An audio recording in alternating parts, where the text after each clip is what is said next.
Yours truly, Law Nation.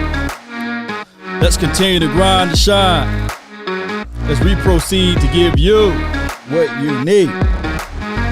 All right. The information about Jason Peters, to me, just to me, is annoying. And I'm going to break it down the best way possible. Be sure on your way in to smash the like button. Let a friend or a neighbor know where to go when they want to tune in to Cowboys Sports Talk. And let's go. Let's get it.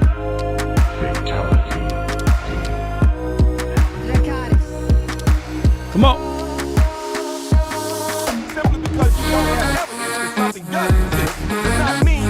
To the tick, to the top. You don't drop. We live there as well. Be sure to check out the TikTok groove. Let's go.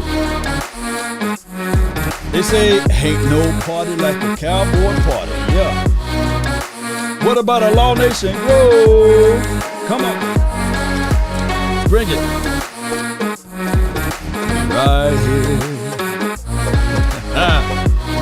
Come on.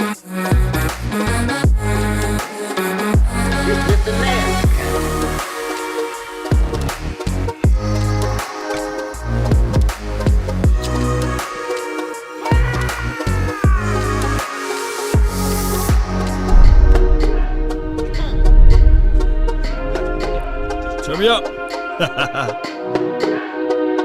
What's up? What's up, everybody? Really appreciate you so much for jumping in and being part of this episode. All right, so this is very annoying. Annoying to the fact that you got a 40-year-old guy, right? 40, not 25, not 35, not 30, but 40. That this news continue. Hey, man, more developing news.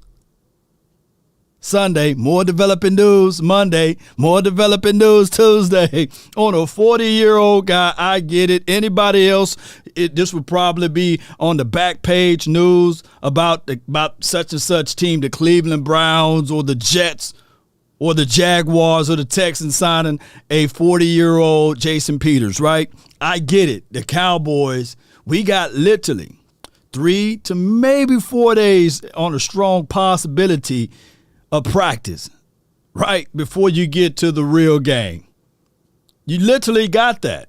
They're not practicing tomorrow, right? They're going to have a small mini walkthrough test practice on Tuesday installed, and then Wednesday probably be open to the media, the public, well, to the media only, right? Pictures only.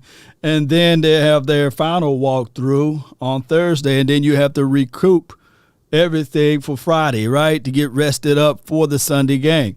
And that would be the way that these practice normally go. So you mean to tell me if you signed a guy Monday, right, because a lot of people been saying, well, Law,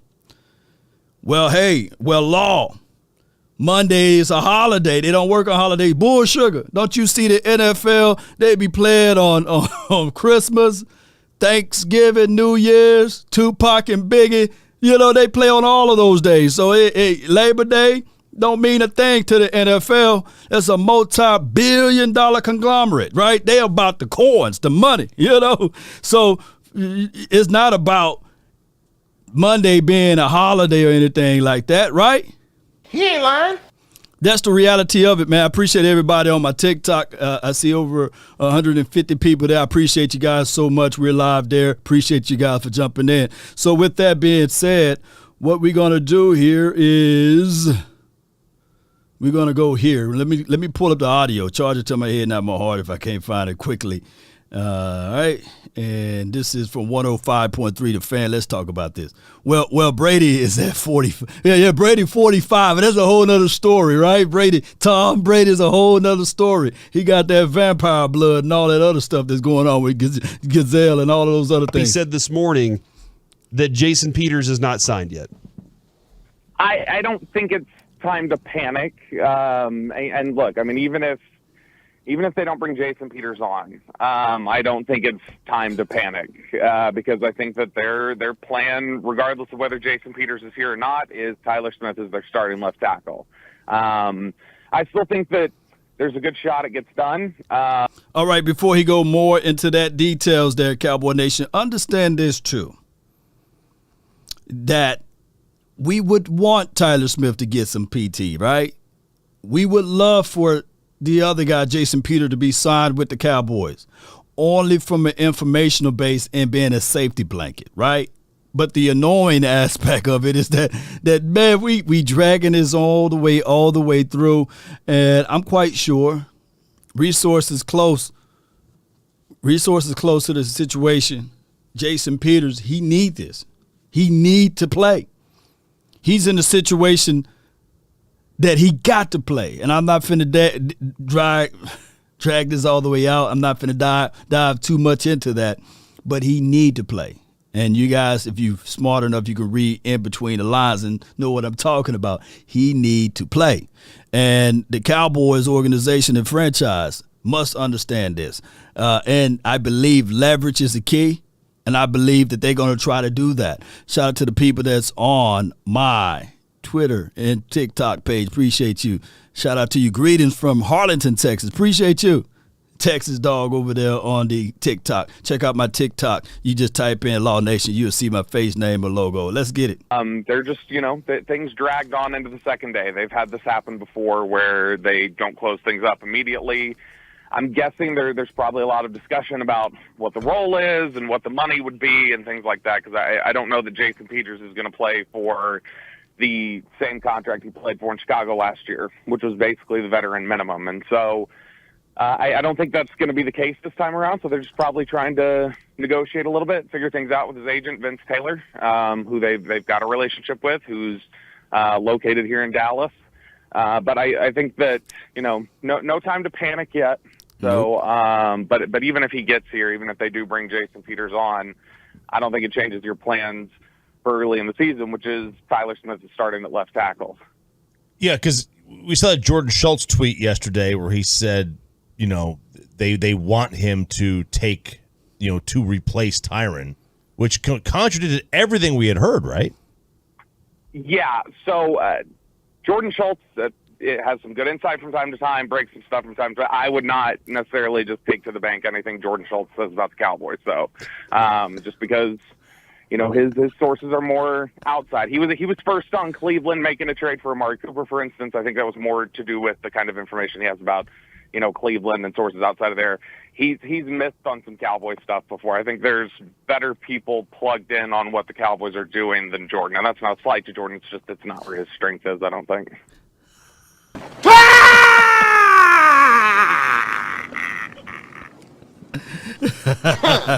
Hey, boy, Bobby Bell, boy, didn't pull back no punches on that one, man. God, dog, Bobby, you ain't had to do the man like that. And then say, hey, man, no slight to him, man. That's cold. That's cold-blooded, but that's cool, man. That's Bobby Belt, man. That's why I love Bobby Belt, man. He ain't gonna pull back no punches. And he said no slight to Jordan Schultz, who is a colleague of mine. We have the same resources. Especially shout out to the game day, and shout out to Jordan Schultz, man. He is a guy that's really plugged in with the NFL. But what Bobby is saying is that his information, as far as the Cowboys, see, for those who out there that don't know, there's a plug, then there's a plug, right? who are Snowfall? Like you can get your stuff from Cali. But if you really want to get your stuff, you got to get your own plane. You got to figure out how to speak multi-language, and you got to go to the extreme source. So what happened here, the NFL is like a plug. You got your plug, then you got your plug, right? Just like I told you guys about, there's VIP, then there's a VVIP, right? When I was in Oxnard, I was in the VIP, which was cool.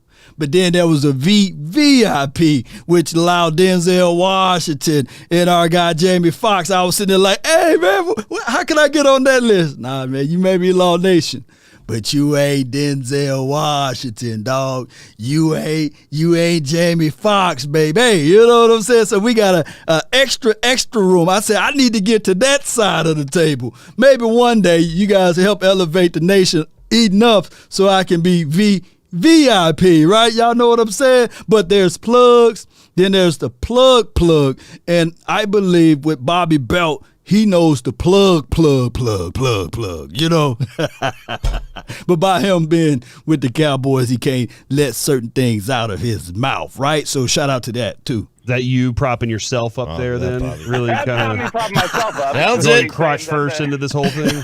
It's just me saying I think the entire beat is more plugged into what's happening here than Jordan would be. You think it's fair, because this is kind of my feeling, that Peters, and you said he doesn't want to play on the league minimum contract or the vet minimum contract, and do you think it's fair then that he's looking at it and going, at some point I might be starting, and I don't want to be playing in as a starter while I'm being paid as a backup?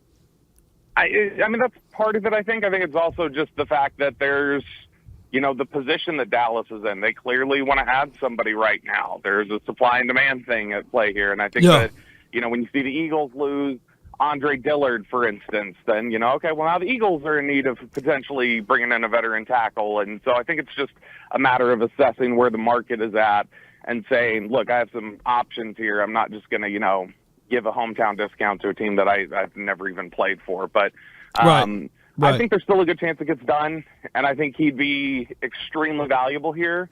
Not as a swing tackle, really, because I think he's really just on the left side at this point, but as somebody who can impart knowledge to these younger guys and can be there as a fail-safe in case Tyler Smith doesn't work out, or in case Connor McGovern doesn't work out, and you decide, okay, we need to move Tyler Smith inside the left guard and play Jason Peters at left tackle. But Jason Peters is still a very effective player. Broadus and I were talking about this last night when we were recording the podcast, that Brian did a deep dive into the Peters film, and we're talking about, okay, who's better, though, Tyron or Jason Peters? And Broadus still said Tyron had a better season last year, banged up as he was, and at times where he struggled. But Jason Peters is still a very solid veteran. I think he's a better player right now than, for instance, Terrence Steele is, and I'm higher on Terrence Steele than other people are. Well, no doubt the tape proved for itself, man. We all love Terrence Steele, and Terrence Steele allowed, 34, 35 pressures. And, of course, that majority of it came when he was on the left side. And, of course, he played phenomenal on the right side outside of that Raiders game. That's one of his worst tapes. And we talk about Terrence Steele. Your boy Jason Peters only allowed like 25, 28 pressures, primarily at left tackle. And one can argue that the Chicago Bears' collective offensive line was pretty much what's on the most part of the bottom of the feet of most people, right? It was trash, right? It was garbage time, right? But outside of that, Cowboy Nation, I truly believe that if you look at this and say, all right, hey, Jason Peters, man, that's a long tooth, man. Don't give him no apple to eat. That tooth coming up out of there, right? Meaning don't give him too much to eat. You got literally 3 to 4 days max of practice that you got before Tampa Bay's game.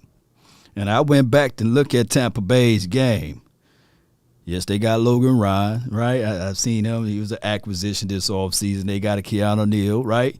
The DBs, to me, pretty much Carlton Davis, he's okay. Antonio Winfield, he's nice, but that front ain't nothing to sneeze at. Big Vita Vea, that dude takes gobble, eat up 2 or 3 guys. And they feed off of that with Shaq and all of those other boys that's out there on their front. And one can argue their linebacker core is still tops, probably the fastest in the NFL, right? Anybody got any rebuttal to the linebackers on the Tampa Bay Buccaneers? And when you got linebackers that can squeeze inside the A or B gap and you got Big Vita Vea, it don't matter if they lost to Sue, right? That team is about getting to the opposition. And that's all that coach knows, Todd Bowles. That's all he knows, defense. And I looked at Brian Leftwich. His offensive strategy is pretty dope. So we got to make sure that we got all hands on deck, right? So let's listen to more what he have to say. Well, and he's obviously better than Tyron is right now because Tyron can't play, so that's a better option there. That's a fact. You nailed that one. Yeah, and I am kind of curious how much that factors into, like. Oh yeah, that's why I hesitated a little bit, Stokes. Nobody faster than R linebacker, yeah. Nobody's faster than R1 linebacker Michael Parsons, right? But they got two guys that flies out to the ball. They've been playing together for a minute, and I'll be boo-boo the fool to sneeze at their linebacker core, right? The Tampa Bay Buccaneers got a good front seven. I'm not selling or denigrating those boys, right? But I truly believe that our team, if we attack, I look back at the last year's game when we played against the Tampa Bay Buccaneers, we were able to run on the outside, averaging 5 and 6 yards per clip. We just shied away from it, right? So I truly believe David and White, Terrence Shorts. It'll be crazy if somebody look, hey, David and White, man, they sus, man. Come on, man. I'll be telling people, man, all day. You must be out of your goddamn mind. Yeah, them boys good. Them boys are flat out good. Ain't this right, TikTok? Appreciate y'all. Appreciate everybody for jumping in on the TikTok over there. Check out my TikTok. We're live. Let's get it. You just can't trust that Tyron's going to be healthy. So that changes. Like, I understand when you're saying, on the field, they're kind of similar products, but Tyron's got the better season. But it's just, okay, am I going to make it through 3 quarters in this game? And that has to be a big concern whenever you're looking at the option between the two guys. What would then kind of, in your mind, be the plan whenever Tyron does come back? Because Jerry is, thrown out there hey, he's going to be there for the meat of the season. What's the role then for Peters at that point? I still think that's the most sunshiny, optimistic view. Okay. I mean, you said meat of the season. I mean, it's possible, but I think that is as optimistic as you can get at saying that Tyron's going to be back this year. Yeah, that is optimistic, man. Meat falling off the bone, and then you're talking about a 320-pound guy, a specimen that God created, handcrafted just to play football, and a Cowboys uniform is Tyron Smith, man. That dude's so big, man. It's a situation. My guy says, Cooley Real says the Bucs are banged up as much as we are. That's true. That's truth, right? And that's what I say all the time. I want everybody at their best, right? But I'm not discounting anyone at the same time. And no, that's not fear talk. That's logically talking or realistically speaking as well. Right? I truly believe if we play some powerhouse football, punch them in the mouth first, to get the lead, then it'll be difficult for Tom Brady and company. And Tom Brady, he don't have Gronkowski to bail him out, and he don't have Antonio Brown. I look back at the last game. They targeted number 30, who was Anthony Brown on our team, with Antonio Brown. And that was a horrible matchup for us. And then on the third and fourth quarter, they utilized the middle of the field. They targeted our young linebacker, Michael Parsons, in that game. And it was Gronkowski versus a young Michael Parsons last time. And Gronk won. I mean, I can't lie to kick it to you guys. Gronk won. But newsflash, Gronk is no longer on that team now. And Tom Brady missed, 11, 12 days of practice. So it may take him probably about 2 or 3 games to get back on page and rhythm. So why not send a house, put some pressure on him? Defense win games anyway. I love defense, and we put that defense to him. That's what I'm looking for. Shout out to everybody that's tuning in. Let me do the phone line right quick. I got somebody that's been waiting here. My guy from the 409. What's on your mind, D-Shift? Hey, what's good, Law? Nothing to it, man. Chilling. Bro. Hope you got a good long weekend that you've been enjoying, man. I did, man. I flew around and watched The Invitation yesterday with Natalie Emmanuel. Yeah. Okay, I was actually calling myself watching some college football. Man. Oh, you went and watched football? Yeah, I was impressed with that quarterback from Florida, man. I don't really watch the football, but I said, man, I'm going to kind of pay attention to these guys so when my boy Law and company covered in the draft conversation, I can kind of have a little bit better of insight. No doubt, fam. That's a story for another day. To quote a great philosopher, Law Nation. I appreciate it, man. Nah, man. I just kind of some ideas for next year. I mean, for this year. I mean, you thinking about you got to think about how much we didn't really get to see that 3 wide receiver set. as on paper, that's what we had. But last year, everybody kind of took turns getting injured.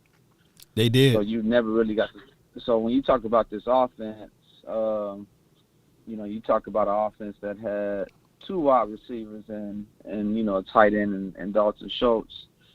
So essentially, you only really got to. You're only making up for the work of 1 wide receiver. In a sense, Yeah.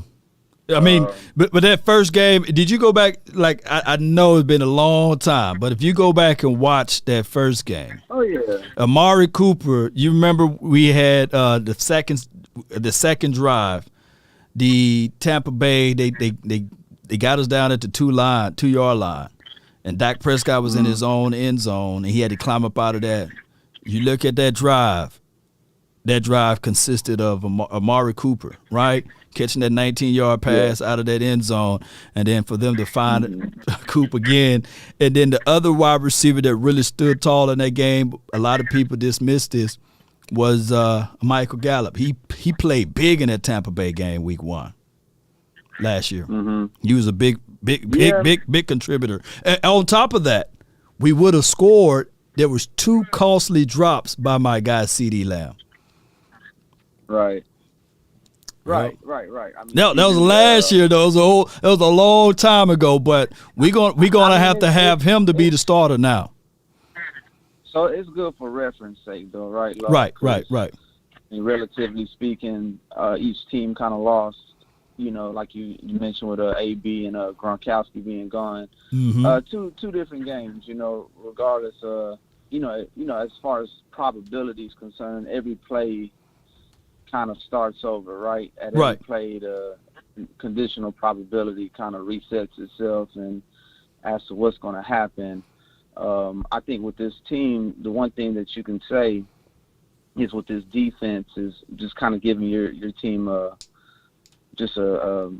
advantage, And when you talk about an isolation, when you talk about this wide receiver group or the offensive line, this team sounds bad, but that's when you only keep it in isolation, right, Law? Right. You're thinking about, yourself as a husband, right? I'm sure you got every husband has flaws, and if you focus on those flaws, then you kind of, you ain't gonna really improve. But if you kind of just isolate and think about the good things this team has, and I think that's what they, kind of want to go off of is just kind of cater to those strengths that they still have as a team.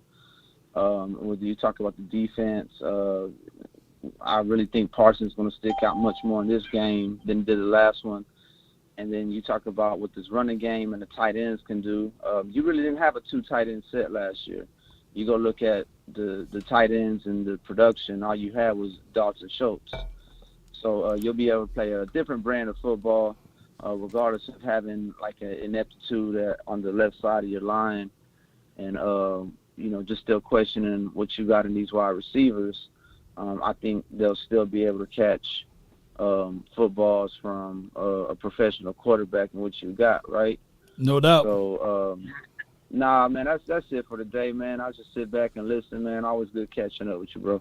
No doubt, man. Appreciate you, man. Thank you for scouting for the nation, man. Continue to watch those college football game. Talk to me. One thing, Law. Other thing I want to talk about is, we can talk about these first couple of weeks, but we still got to remember we're going to get Gallup back. And I know, he's coming off an injury, so you're thinking, all right, this year, how's he going to play? You know what I mean? Like, is he going to be the same person? It's going to take all year for him to kind of get himself back. But so we're going to play that card. Then you got to understand that last year your quarterback was coming off an injury. Right. And he played pretty well. Right. So you also got that working in your favor too, So what you had as opposed to this year, what you had as opposed to last year, you also don't have a quarterback coming off an injury. So let's keep it going, Law. No doubt, man. Cowboys? How about him, man? Automatic. That's D-Shift, guys, man. He been following the channel for a long time, and now he's scouting for me, man. I appreciate you, D-Shift, man. All right, so here's the thing. Gallup, I don't want them to rush him back, right? But by him literally not being on IR and he passed his PUP test or physically, not PU test, PUP test. He passed his physical. And by him doing all of those things, I truly can look at this like the Cowboys may may have him ready within week 2 or week 3. Believe it or not, because if he was on IR designated to return, he would have to miss 4 days, right? 4 games. So that means that they are expecting him to at least be here before that time frame. All right, so what he said about the 12 personnel or what he said about the dual tight end, I want you guys to go back again and look at that first game. We did utilize Blake Jarwin as well as Dalton Schultz in that game. Blake Jarwin came up with a pivotal first down catch on 3rd and long for the first down. He dragged his toe, what have you, and got that first down. But this is 2022. It's different. We are at home now, and the Cowboys should be in a better mindset, because when I look back at that game, they were not using Parsons the way we seen Parsons utilized at the latter part of the season last year. They had Parsons pretty much hooked to flat, not necessarily chasing or running, blitzing in on the quarterback. He had primarily hook duties where he had to cover more. Now I believe they're going to bring Parsons to the table and say, get to said quarterback. But I truly believe our X factors in this game, and I'm going to do the keys to the victory maybe Wednesday or Thursday, where we pull up all of the analysis of what players can and can't do, what their tendencies are, especially with the Tampa Bay Buccaneers. They got a guy by the name of Richard Wright, I believe. He loved to play basketball with the football, ball bouncing all over the ground. So I think that we can make him fumble the ball. Hey, their big boy, number 7. What's his name? Is it Leonard? Big Leonard Fournette? You pop him early and he get checked out of the game, right? But he's a momentum guy. If he gets steamrolling early, then this will be a long night for you. But I truly believe we'll be ready for the calls. Ain't that right, JT? You're live. Hey, what's good with it, Law? Nothing to it, Chief. Talk to me, man. What's on your mind? What's on your cranium? So here's one of my questions, Law. So what is your confidence level in Dak Prescott this season? On a scale of like a 1 to 10? 1 to 10, yeah. As far as Dak, I would give it for right now a high 8, like an 8.5, from 1 to 10. And that's good stuff. I can agree with you. I was gonna go 8 too. I think. Yeah, 8ish. I think one of the things that I will say about our football team is that, look, I really think that we actually have a better team than most think, and I say that really referencing the fact that, like, look, people within, and I've said this before, but people within the media just treat the team like we're absolute garbage, which I don't understand. Like, there's been so much negative talk about the Dallas Cowboys that, well, and let me ask you this, Law. Do you feel like that actually, in a way, could be a good thing because it'll motivate the team, Law? Well, we didn't have that type of team, right? That can speak out and say, okay, well, it's strictly business with us, right? We don't care about the outside noise. We're gonna just play our game. I don't think that we have that type of team right now, mainly because we're such a young team, and we probably hear some of it, but it tends to dissipate down the season, whereas they begin to eat into like the 4-letter networks, the 3-letter networks, and then you see them blocking certain people on Twitter and responding to certain outside noises. But I truly believe that if everybody can just rally behind number 4 and develop and get his mentality with it, then I think we'll be okay. Right. So, Law. So, and this is sort of a what people would ask on like fantasy football or whatever. But what as an over under, I'm gonna give it an over under real quick. Over under on Micah Parsons 19 sacks. Like, what do you think the number will be? 19 sacks over or under. I would take under, and before anybody try to check me with the butter knife, put the butter knife down.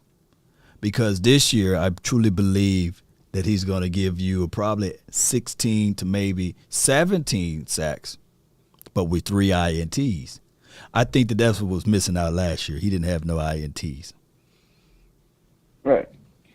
Yeah, and the reason I say 19 is if you go back to the year 2012, I think it was, three guys in their second years basically got 20 sacks. And that was Alden Smith, Von Miller, and J.J. Watt. They all basically got 20 in their second year. So that's why I put the number at 19, because that's something that's gettable. Like, I believe that number is gettable. I think what you're saying, though, is that it's more beneficial to the team if he scales back a little bit on the sacks and gets more interceptions because it helps our pass defense. Right. But here's why. If Parsons was dedicated only as an edge rusher, I think that the NFL will be in fear of him breaking the sack record, right? He would break that 22.5 sack record that's held by Michael Strahan and the other guy, T.J. Watt. I think that he will break that record if he's rushing full time. But if you look at our team, the way DeMarcus Lawrence is set up and the way Dante Fowler as well as Sam Williams, we got our edge rushers. So we'll sprinkle in Parsons as edge, and then also we will have a guy that can cover hook the flat that will give more teams fits. And as soon as they try to figure that out, we can put Parsons down inside and shoot through the A or B gap. So I like that aspect of Parsons, but not just him being isolated to one side of the field. Right. And so one other person that I really am looking at this season is Anthony Brown, because I believe that Diggs, I think we can establish, or at least I think we can establish that Diggs is going to be an all-pro corner. If he's healthy, I think he's going to be an all-pro corner perennially, Like, I think he's that great of a player. But I think the number two corner is really I think most teams, a number two corner is very important, because if your number one corner establishes themselves as the number one corner, they're not going to throw the ball his way. Yeah. And so the number two is really going to get tested a lot this season. I'm going to be watching to see just how good Anthony Brown can be this season, because Anthony Brown actually had a solid season last year. It's just the penalties, I think he needs to cut those down a little bit, because he does get a lot of PI penalties. But if he can cut those in half, or at least be a little bit, if he can get a little bit less flags in the back end, this defense, this secondary could actually be elite, I think. This could be a very scary secondary loss. It will be flat out amazing, man, if Anthony Brown can continue to do that. I did like the fact when I was watching some of the practices that they slide Anthony Brown back inside the nickel. And, of course, they had Kelvin Joseph as the other outside corner. But if we can figure out who's going to be our nickel corner, right? And because I look back at that first game, and there was two guys that were getting used in our secondary. Only two guys. And it was a trade-off between Jordan Lewis and Anthony Brown. Those two guys were the only two that was getting used on a consistent level against Tampa's attack. And I'm quite sure Byron Leftwich, the offensive coordinator for the Tampa Bay Buccaneers, he's going to look back at that tape and say, hey, let's continue to attack these two again, because it worked. And now if Anthony Brown, because I just don't like Anthony Brown on bigger targets, and that's all what we're going to see. They got Julio Jones, Mike Evans. Those are big boys.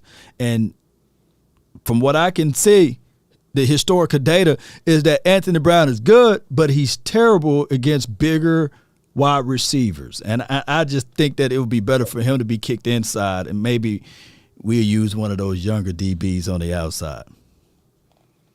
Yeah, I got that. And again, I think an X factor for our season, not just Anthony Brown, but I'm going to be really seeing what Malik Hooker does, Like Malik Hooker, to me, has Pro Bowl caliber skills to me. He to me can be a Pro Bowl caliber safety. That dude has something inside of him, and I really feel like if it's used and if he's put in the right spot, that dude's going to be a terror. I think within 2 to 3 years we could have one of the best secondaries in all of football. Law. No doubt. Hey, he's so good that we still looking at it like, hey man, let's not slow down the momentum of Izzy Makamu. I know it was preseason, but Izzy showed us some good tape out there as far as his range, which you can really translate that to the regular season when you're playing alone on that island as the last line of defense. And if everybody look at my film assessment of Malik Hooker, yes, he can play down inside as well. So maybe, just maybe, he can be your nickel guy inside. It's so many avenues of ways that we can play this out on the defense, and I can't wait to figure it out and find out this upcoming weekend. Right.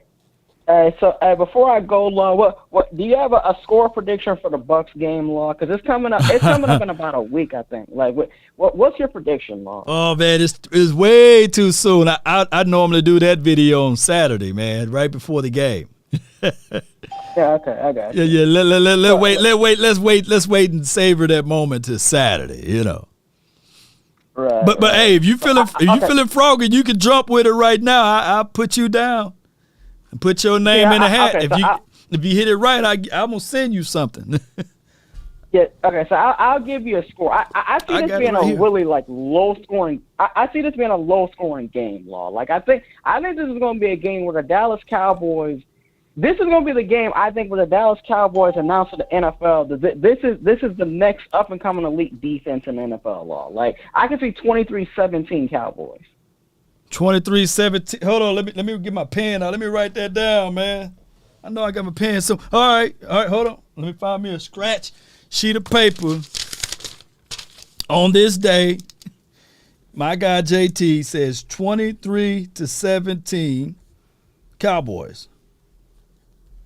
I got you penciled in, man. So if you get that score right on the head, I'm literally gonna send you this mug right here. Okay? Well, that's what's up, Law. Appreciate you, fam. Thank you for calling in, fam. Let me hear you. Law Nation, stand up, man. That's my guy, man, Jared Thomas, man. Appreciate him, man. He's always in the chat, man, delivering good stuff. He letting it hang right now. He letting it hang right now. 23-17. I wrote it down in the book of truth. I call it the book of truth. So, hey, if he get that, hey, don't y'all try to steal his score prediction now. 23-17, that's his. So, William Bernays says 23-19. I can't wait because multiple times last year, a lot of you guys got it right. Y'all was right on the money with the score prediction. I said, man, the book of law. Yeah, the book of law. Yeah. Instead of the book of truth. I'm going to name it the book of law. Appreciate you, William. Book of law. Yeah. And they going to be saying, hey, according to the BOL. All right, man, we got some guys right here from the 979. What's on your mind? You're live. What's going on, Lord? How you doing? Nothing to it, man. You kind of sound low a little bit. Let me see. Hey, okay, hang on, real. There we go. All right, there we go. Can you hear me now? Yeah, I can hear you a little bit better now, man. Talk to me, fam. Okay, so now we got this week. We got the game plan getting installed, right? Right. This the stuff that everybody don't get to see. This is where, okay. I'm thinking along the lines of we really need to see what Kellen Moore and Coach McCarthy are gonna do with TP, because we're down wide receivers right now. We know they're gonna use Schultz a lot underneath. We know CD's the number one, but I'm really gonna be disappointed if they don't install things for Tony Pollard to get more involved in this game plan. I'm hoping that we're reading that they're talking about using him in the slot. Yep. I've heard that 1,000 times with this team in the last 10, 15 years about guys. And every time, and never fails me, they never do it. Not just with Tony Pollard. There's guys in the past. They just never did things with them. So that's the number one thing I'm looking for going into this game. I also got my eye on Turpin, because I'm hoping they would get him more involved with all the. Well, let's do this. Let's do this. Who is your X factor for this game and for this season? We'll do it like this. For anybody that call in, I want to know your X factor for this game and for this season. We'll do it just like that. And you don't have to name me 5 or 6 people. You got to be only like one, maybe 3. That's the max. You can't have 5 or 6. Go ahead. No. Okay, I'm gonna give you 3 X factors then. Okay. Tony Pollard. Right. He's going to be one X factor. Mm-hmm.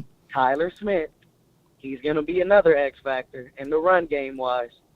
And then my third X factor, Man, that's a tough See, one there. I'm getting you, I'm man. gonna You, have to- you ain't gonna say Parsons. Come on, baby. Where you at? You know what? No, I'm gonna leave it at 2, Law. You gonna leave it at 2? 2. Tyler Smith I'ma and leave it Tony at 2, Pollard. 'cause I know what Dak Prescott and Ezekiel Elliott and CD Lamb are. I know what they are, Okay. but I don't know what Tony Pollard is in a wide receiver role full time, and I don't know what Tyler Smith is just yet. So those Okay. are my 2 X factors. Is this coaching staff gonna sink their ship by not using Tony Pollard? That's the question I asked all last year going into that playoff game, and they sunk the ship. Yeah. They didn't give him enough touches. Yeah. And I have a hard time believing that their jobs are on the line this year.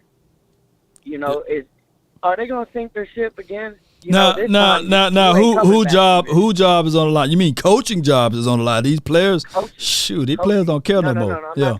I'm not talking about players. Coaching jobs are on the line this season. I mean that's obvious right there. Yeah. No, that's offensive coordinator, offensive line coach, your head coach, all these guys right there. I only see 2 coaching jobs on the line. Only see 2. And that is 3. I see the offensive line coach. That's one. That's one of mine. No, that's one. Go ahead. Offensive line coach.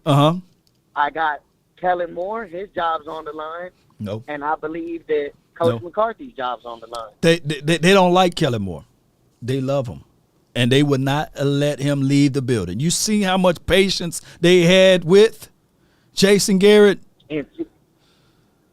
I think they love him. This team's, and you know what? And you know what? You're probably right. Right. Because he's been around for so long, and they have a history of doing things like this, like you said with Coach Garrett. They ain't gonna let they son. And that's the issue that lies with this team, with this organization right here.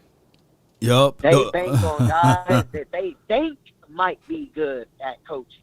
No. Don't go with guys you think are going to be good. Go get a guy that you know is good at coaching. And that's where the main issue lies with this organization. I'm getting tired of it, man. I'm still watching on Sunday, though.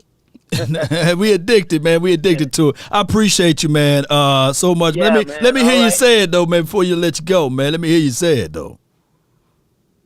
What's that, the Law Nation? No, you don't have to say my name. I want you to say the silver and blue name. You already know, man. How about them, man? You don't know how to say that? Say that? Dallas Cowboys? Yeah, come on, baby. America's team. World's team now, baby. Appreciate you, man, so much for calling in. Yes, sir. Yes, sir. Yes, sir. Hey, there's only 2 coaches' jobs that's on the line, in my opinion, and that is Mike McCarthy and Joe Philbin. You know, those 2 guys been linked to so many issues with this team, and it's not Mike McCarthy's fault, by the way. That's just how it goes. And I can figure out other ways where they can craft the storyline up so that Kellen Moore can be elevated, or so that my guy Dan Quinn can be elevated. One thing I can tell you guys, I'm greedy. I'm selfish. I don't want Dan Quinn to get any other spot than being the defensive coordinator. Shout out to him if he ever get called to be the head coach, but I really like him better, hands-on, sticking to one side of the coin, that's on the defensive side, and being that defensive coordinator. Dan Quinn, the all-around coach, no. I seen how that looked in Atlanta. You know, let him be just the defensive coordinator, and that will be good for us. Now, another thing is when I say this, I'm not hating at Mike McCarthy. That's my boy, man. I believe in Mike, man. Let Mike do his thing. Let Mike do his thing. Boy, this line is getting longer than Shaq feet. Appreciate everybody that's on the TikTok. I see y'all keeping it live over there. Let me give shots out, man, to, I think that's Trace. Is that Track Hawk? Appreciate you. Blindside, appreciate you over there. And is it Hydra 31? Appreciate you for jumping in on the TikTok. And appreciate Darren. Shout out to you on the YouTube. Just Blaze, appreciate you. And Con. I seen you over there on the Facebook side of things, and Mitch and Chauncey Baker. Appreciate everybody, man. Let me know where y'all from, too, while I bring in a hard hitter over here, man. From the 702, you're live. What up, Law? You already know it's that big Lokes 44 from Sin City. Sin City, man. Who your 3 X factors, man? Who you got? So I'm not gonna be shy. Micah Parsons. Micah Parsons. Let's go ahead and get that right off the bat. Right. Let's go ahead and hit that one on the head. Let's go with everyone's. You know what? Don't get me wrong, Tony Pollard is going to be a focal point, but he's not an X factor to me. Yeah. Zeke is my second X factor because he's basically on his last year of his contract. We ain't going to re-up. It's going to be hard for us to re-up. He's going to have to show out this year, big dog. So Zeke, and let's go ahead and go with our leader, man. Dak. Rain Dakota Prescott, baby. He's gonna have to, yes, sir. Yeah. Let's go with our leader, man. He's gonna have to make miracles, man. I mean, at this point, he gonna have to walk on some water, or turn some. He's gonna have to walk on water and not get wet. Right. Turn losses into wins or water into wine. He gonna have to do all of that. A miracle worker. Yes, sir. He definitely gonna take up thy bed and walk. You know, he gonna have to do all of that to these guys or for these guys out there because we haven't seen him. We haven't seen him throw a single ball in a game that was necessarily this year, right? So this will be our first time. And then when I look back at that last year game, Gallup, big performance, overshadowed, of course, by the loss because so many people are negative with the Cowboys. And Amari Cooper, big performance against the Tampa Bay Buccaneers last time we seen them. So we're going to have my guy CeeDee Lamb. We're going to have who else? Who else are the wide receiver? Jalen Tolbert. We got Jalen Tolbert. Semi Fehoko. Dennis. I don't know if Dennis Houston is a starter. Semi Fehoko. But you know, I don't know how much Turpin is going to be used in the wide receiving game, but he's going to have to step up. Yeah. Noah Brown. Noah Brown. Basically. Yeah. Noah Brown gonna have to step up. Noah Brown got the most experience out of all of the wide receivers on our core, and we're gonna need for him to show up big time. I was watching some tape, and I need to break it down. Watching some like practice tape of their 85, who is Julio Jones, and they were saying, man, it's amazing how Julio is such an older guy. He knows where to be on the field, and he just in and out of his cuts. He's looking good. He's healthy. And that's the thing. Julio really plays good first week of the season because he's not banged up. So we're going to have our hands ready for him. Oh, man. Do you think Diggs is going to be on him, or is he just going to – is just whenever Julio Jones goes into his area, he'll cover him, or you think he'll shadow him? I want Diggs to do the same thing he did last year. Shut down Mike Evans. Yes, sir. Yes, sir. I want him to shut him down. If he shut down Mike Evans, that's one wide receiver we don't have to worry about. And he did it last year for all of the haters and the pundits and the critics. Mike, can somebody put up how many yards Mike Evans caught on my guy Trayvon Diggs in the chat? Can somebody really put that down? If we can just get a same repeatance, por favor, of that, then I'm okay. Yeah, man. And I'll go ahead and put Anthony Brown on Julio, no? That's the only thing that I got my reservations on. Anthony Brown on Julio, man. If you want Diggs on it, you can't have your cake and eat it too, Law. Come on now. I know, right, man. Oh my gosh, man. Let Dayron Bland be on Julio. I'll just play. I don't know, man. I can't. This is why this game is exciting. You know, I'm a defensive guy, so I can't wait to see how we're gonna match up and what we're going to look like. I think that we can isolate Mike Evans with Trayvon Diggs by himself. We can have the safety over the top, roll coverage Julio's way. And they got Scotty, they got Russell Cage. He's really fast, so it's going to be a matchup of Jordan Lewis on Russell. So that's going to be the other thing that when I look back, Chris Godwin last year cooked my brother up, Jordan Lewis, so bad on so many other series there. I was like, damn. But I don't think their Chris Godwin is going to play, right? He's not going to play week 1, right? No, that's what I've been hearing, that he wasn't going to play. But do they still have that little speedster, Scotty Miller, or did they let go of him? No, he's still out there. He's still out there. Oh man, he's a little speedy little ass motherfucker. We gonna we gonna have to. You know, I think that he wasn't a major factor the last time we played against them, so I think we could probably escape away from him this time again. The thing is, if we can make him one-dimensional, my thing is I want the Tampa Bay to get past Happy.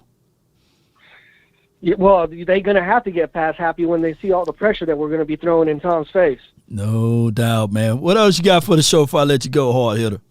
I had one question, bro. Talk to me, man. You know, this wide receiver core, you know, I was thinking about it, and I really wanted your opinion. The wide receiver by committee that we have right now. Right. And this is my personal opinion, and you go ahead, give me yours. I think that this wide receiver by committee that we have this year is a little bit less talented than what we was working with, you know, with Allen Hurns and all them boys.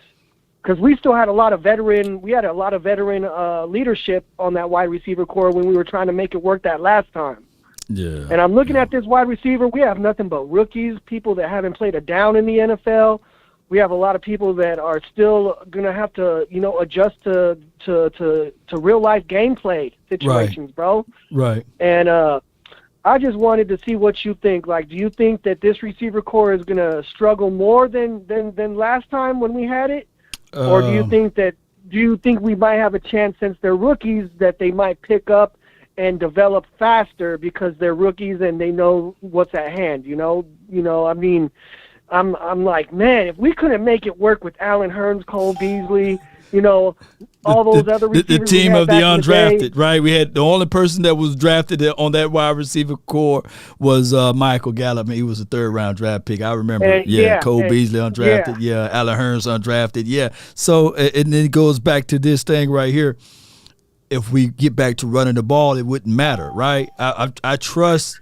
I this much trust semi one-on-one if it's on a vert route, right? You know, we've seen those deep post routes, what he was able to do in practice in preseason. I semi-trust Jalen Tolbert on a one-on-one encounter. I don't like him inside the traffic. We've seen him with alligator arms. It's going to take him a couple of games to get ready, right? But the benefit to these young guys, the major benefit that people fail to realize, we got 2 games at home, right? Inside, you're opening it up. It's not on the road.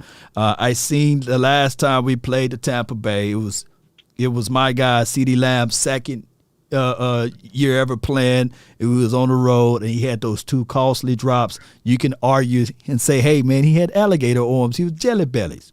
But later on down that series, he kind of opened up, right, and he made some spectacular plays even in the fourth quarter. So I hope that CeeDee Lamb look at this moment and say, "Hey, I'm the king, right?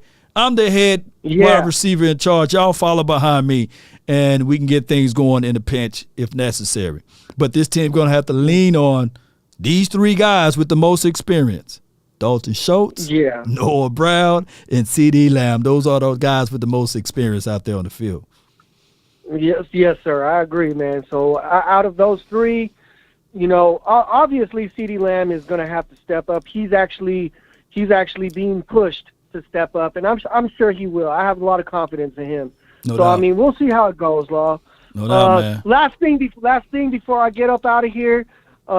Thank you to Vach, and thank you to Sky for going out to that event over there in Oxnard. Yeah. Thank you. You know, I must have just missed you guys because you guys were there for a minute. Yeah. And when I pulled up, you guys were already gone. So I was like, man, how the hell did I miss them? But man, thank you for going out. Yeah. Blame Vach and Sky for that. I was playing with them. No. But we made it there. We had a good time, man. We had a great time over there, man. Yeah. Oh, man. But thank you for going. And thank you for showing love to the OC hitters. You know, you shouted them out on Sky shouted them out, and Bosch shouted them out. But always remember who told you to go over to the park. That was Big Lokes 44 from Sin City, okay? Hard hitters. Hard hitters all day, baby. Yes, indeed, man. That's my brother right there, man. We got some hard hitters everywhere, baby. You know, I can't wait. I can't wait till next year. We're going to make sure we be on time for those events. me, Vach, and Sky, we was chilling. We was relaxing elsewhere. And then I was like, well, hey, let's just go ahead and hit these boys up, man. My guy Lokes, man, he done already hit us up with all of this other stuff. So let's go ahead and check him out. And hey, we didn't have a good time at all. We had a great time. All right, so I'm gonna let y'all know that there's people that got special privileges. Then there's people with VIP privileges. And this is his name, actually, from the 860. Let me hear it. Lord VIP, baby. Yeah, baby. What's good, man? I'm on go. I'm ready for our season, respectfully. Right. I'm ready to take what I want. Let me give you my 3 hitters real quick. Yeah. I need 11 up the middle. Okay. 70% of the time. Damn. Because we know Brady has problems with anything in his face. I need 11 on the center 70% of the time. Okay. And I think what other fans are not taking in counter, you guys forgot we had DQ? DQ saw the way they barbecued our smaller corners last year. Yeah. Why do you think he picked up Izzy? Why do you think he picked up Bell? Especially for games like this. Yeah. So those matchups that you're talking about, I'm not fearing your boy. Even though I have respect for him back in the day, Julio. I don't think that Izzy can match up with him. Right. Or Bell. Okay. And like I said, we gonna put the blanket back on. We gonna have Big put the blanket back on your boy. Yeah. We caught an L last year. Yeah. He hit that L. Yeah. He didn't even get in the VIP. He got shot. We sent him shots to his table. He didn't get the big house. Yeah, they kicked him up out of there, you know. Yeah. But my second person that I'm putting on my VIP list is my quarterback, my number 4. Yeah. Can I pick that my running back to him? Because who else? Running the ball on this game is what we abandoned the first game against Tampa. If we would have stuck with the run, if you look at the series when our OC stuck with the run, we was moving it. Not up the middle, we was running to the outside. Yeah. That's what we need to do against these boys. Tire them out, run it to the outside, then you cut them out later. It was trouble, man. I looked back at the game. It was like 6 o'clock this morning. I said, let me just go back and just look at this game again. And with just like blinders on. Just take the blinders off and just look at this game. And Big Vita Vea picked up 63. Y'all can put his name in the chat. He picked up 63 and said, hey, rocking my baby to the tree. You know, he rocking my baby. I said, man, God dog, man. We got Freddie Jackson up in here, man. He'll rock with me all night. He ain't got no. Oh, that's embarrassing. He grown manned him. He grown manned him. And look, and that's what I think. That's what we have to do against. But if you're running against him, see, you're giving him an advantage. Right. If you're letting him just keep running at 63, we got to run at him, tire him out. No. That was the issue. They ran at Vita Vea. They ran at Sue. I was like, come on, Kelly, bounce to the outside. But they got their linebackers are so freaking fast. I wasn't saying literally run at them. I was saying run at them on the outside. You got the search. You got the 7 and you got the 6 holes. Those are the holes I want y'all to be concentrating on. If you're old running back, you know those 7, those 9 holes. Those are the holes you want to be attacked. And you have Turnup and Pollard to fear those outsides. Yeah. So I want to see those jet sweeps, even if we're not running them. I want to see them jet sweeps just to keep those defensive ends honest. Now you could gut them through them little 7 holes and the 6 holes. Yeah. I'm telling you, man. Yeah. We got this game, bro. We got this game. We got this one, man. My last person on the list that I'm putting on the list, I'm just shouting out DQ as a whole. my DQ, my defensive coordinator. Yeah. Because people have been sleeping. Last year he took an L. Yeah. And he's coming back for time.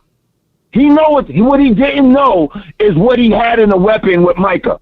Now he knows. And Micah said one thing.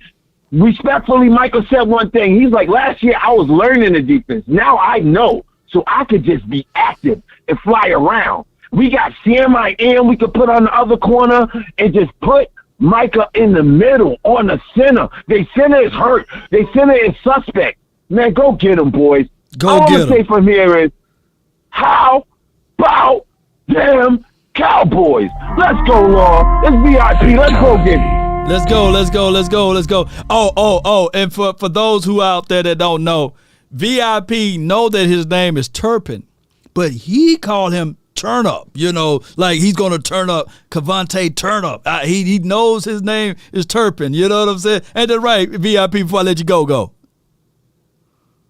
You still there? Hello? Yeah, I'm still here. Yeah. What you say, Law? I was letting the people know that you know that his name is Turpin. Oh, yes. But you call him Turn Up. You know what I'm saying? I just let people know, Turn Up. Yeah, they know. Look, I'm not illiterate. I know his name is. You got to let me break it down, bro. Yeah. I do know his name, but I do know that people like to rename people and like to have a certain how can I say perception of people, and a perception can go a long way. So I just put that name Turn Up. So when y'all see Turn Up, y'all like, oh, whoa, he is turning up. I know somebody gave him the name Turbo, but I like Turn Up, man. He turns up often. And I want to see him as an offensive weapon. Yes, indeed, man. I appreciate you, man. I just wanted to clear the airways out on that. Appreciate you, bro. Law, you know what it is. I love you, Law, baby. Yes, indeed, man. But love to you as well, man. So, yeah. He ain't lying. Come on, let's go with it, baby. Let's get this thing going. All right, I got my guy from the 972. What's new? 972, you're live, baby. Good afternoon, Law. Nothing to it, man. Here. I hope you're having a good afternoon, man. Yeah. Good. It's good so far. I'll make my phone call quick, man. Hey, football's right around the corner, man. Hey, this week, next Sunday, we put on the silver and blue. You can tell your girlfriend, your baby mamas that football's back. You might need a room to yourself because you might swing at something if you see Tony Pollard had 3 touches whole game. You know what I'm saying? Yeah. But oh yeah. But in all seriousness, hey, everything has a chance to reach a championship. Every team starts 0-0, so why not us? And I'll say it's simple. For this game, our X factor has to be Micah Parsons. If Micah's making Tom Brady uncomfortable and can frustrate him, right, he's shown the ability to turn over the ball. And if that does happen, and you can let the Lions loose out those cages and kill the gazelle, boy, Cowboys have to capitalize on those opportunities. Yes, and indeed. You said it all year long. I mean, our defense has to be You said the line, man, so I had to get that line. I saw the movie The Beast, man. It was crazy. That line was just looking. He was roaming everywhere to eat up some people, man. So, yeah, I want my guy Parsons to be just like that line. Yeah, but go ahead, man. And then our X factor for this season has to be Kellen Moore. From everything we've seen, Kellen is responsible for the game plan implemented every week. And who knows if Mike McCarthy has a say, or if we got Jerry in the locker room trying to put people with one leg out there and a prayer, cough, cough, Gallup, Right. But Kellen has to open up CD. He has to open up the run game, and that makes room for play action and make most of what you have, and that's responsible on Kellen. And hey, I'll say this, Cowboys fans, we got our quarterback. That's it. And us Cowboys fans, one day, we're going to take Dak Prescott greatness for granted. And you'll be like, damn, I do miss winning. And I do miss putting a whooping on those Eagles, Commanders, and Giants and being competitive to win. Because I'll tell you what, if you had Ben DiNucci out there, Will Grier, or whoever Jerry's trying to put out there, it'll be a whole different story. And I'll say this to say that. How about them Cowboys? How about them, baby? Yeah, that's the type of energy. Yeah, buddy. But hey, y'all go watch that movie. Idris Elba, played in this movie called Beast, the Beast, and they pissed off Mufasa. Mufasa was killing everybody in that jungle, boy, or the Serengeti, wherever they was at in Africa. Man, sure, it was. Oh, there was that Simba. Simba, one of them, he was killing everybody, man. That was a good movie, by the way.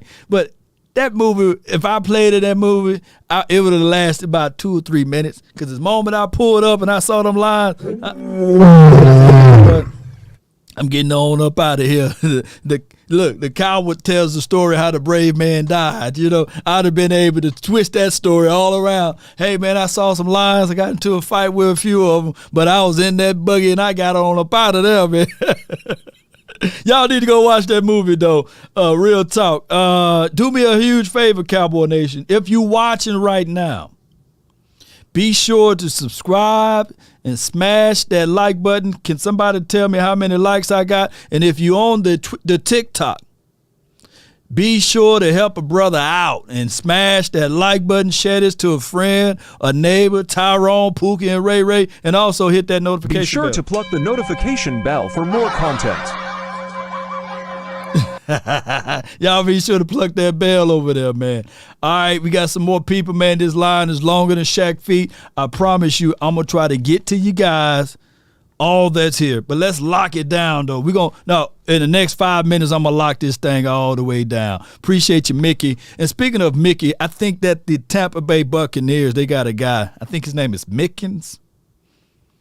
He is a threat, too, on the kickoff return. Or does he do punt returns? I think kickoff returns. His average start field positioning for us last time we played them, Mickens, I believe his name. He flipped the field. I don't think. Let me know if they still got that guy over there. And he made it such a horrible situation for us because he was flipping the field. They were starting at the 40, starting at sometime at the 50 because he was just that good. So I appreciate everybody. Shout out to the people, man. It's Ed. I see you over there on the TikTok and Cowboys Pride. Appreciate you, Cowboys fans. I see you over there on the TikTok. Y'all be sure to hit those boys up on the TikTok. Okay, we're going to let a couple more minutes before I shut the phone lines down and we let the people that's in here talk, right? Idris Elba, not elbow, Elba, Elba, not elbows. But Idris is a good actor, by the way. I got JD, man. You live from the 585. Make it quick. What's up, Law? What's good, man? Talk to me, man. Who's your X factors? Hey, I'm going with the safeties, dog. Okay. I'm going with the secondary. Okay. I'm going with Diggs. Okay. I'm going with the new rookie. Right. And I'm going with the new rookie, number 9. You know what I'm talking about. Yeah. Cavante. And Diggs. And the other one, I might have to go with Lewis. Jordan Lewis, Diggs, and Cavante Turpin or Turnup. Yep.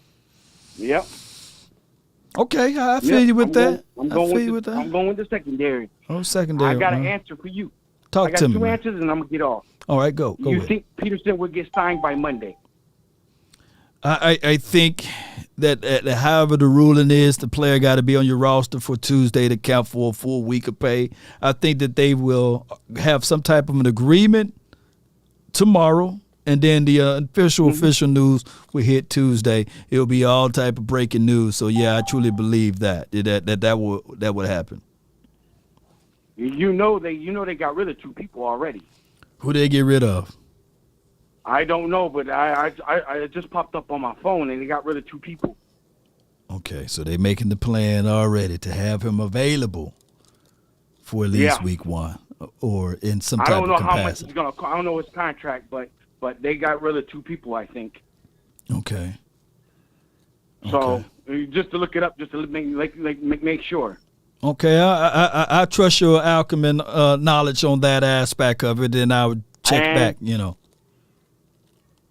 I got the score. And I What's the know score? Okay, let me write it down. You already okay? You early with the score already. Before I do my matchup show, I got JT with 23-17. Now, what you got, JD? I got 45-43. God, dog, man, I wouldn't want that to happen. I don't even care if we 45-43. I mean, what's going on with our defense, man? Only by a field goal. I think both of the offenses gonna go at it. Yeah, I would be mad at my defense if they give up 43 points. But I'm glad with the win, though. But all right, I'm gonna put that down in the book of law. 45-43. JT got 23-17. I can live with that. But 45-43. God dog, JD. I appreciate you, man. I think it's gonna be an air out. Remember what happened last year? It was an air out game. Yeah, but man, 40. I appreciate you, fam. Appreciate you so much. Yeah. Let's go. If that just happened, I'm sitting down. Man, dog, you going to have me in cardiac cowboy time, man. I'm going to be like this calling Cowboys game. Hey, but let people know, man. Let me hear it, man. Let me hear it before you roll, though. Oh, let's go Cowboys. Dog, what my guy here, man? 45-43. You know what's going on right here? Again. if that happened, man, you know how it goes. That's going to be crazy, Cowboy. I imagine that right now you're feeling a bit like Alice, tumbling down the rabbit hole. All right, Point Dexter, man, what's going on? Well, let me get me. Hold on. Point Dexter, you're live from the 409. What's up, man? You got 45-43? No, hell no, man. 43, man. I'm not doing no predictions right now, man. Too soon. I Too just early. got a little analysis. It seems like, these teams are looking like mirror images. Got good quarterbacks, suspect offensive line, athletic defenses, but I think Dallas has the advantage in the running game. We all been saying this. Oh man, the off season, run the ball. Right. I want Dallas to run these boys out of here. Yeah. Now I've heard the rumors about Tom Brady, having marital problems, and being in pain, but I predict a whole lot of pain for him next Sunday, man. Them boys gonna be coming after some Tom Brady. He better get rid of it. He just gonna throw it. He'll throw it away. He gonna throw it wherever, but he's gonna throw it. I remember an old movie, man, called Unnecessary Roughness. Yeah. Where the quarterback dropped back and tell the referee, blow the whistle. Blow the whistle. Hey man, I'm in trouble. I'm with my wife doing some honeydew. She just ran in the store and I went on and got this phone call off. So I'm gonna get back in the store, man. Hey, yeah, you don't want to be on Tom Brady pain, yeah. That's my guy, boy. Oh, no. Yeah. Sneaking the phone call like, yeah, man. Now, I'm going to tell you something. You better be careful, man. The ladies got to do the honeydew. And look, one thing I know for sure, they don't want, the ladies, they don't want a piece of your attention, not a sum of your attention. They going to want all of it, right? So I can only imagine if Tom Brady is in the doghouse with Giselle, right? The $2-3 billion lady that she is. She's worth about that much, by the way. Real talk. She's a billionaire. There's so many speculations that can go with that. But we hope all is well, man. And she probably said, look, you told me you going to be with these kids, and all of a sudden you went against your wishes or my wishes and you went out there to play football again.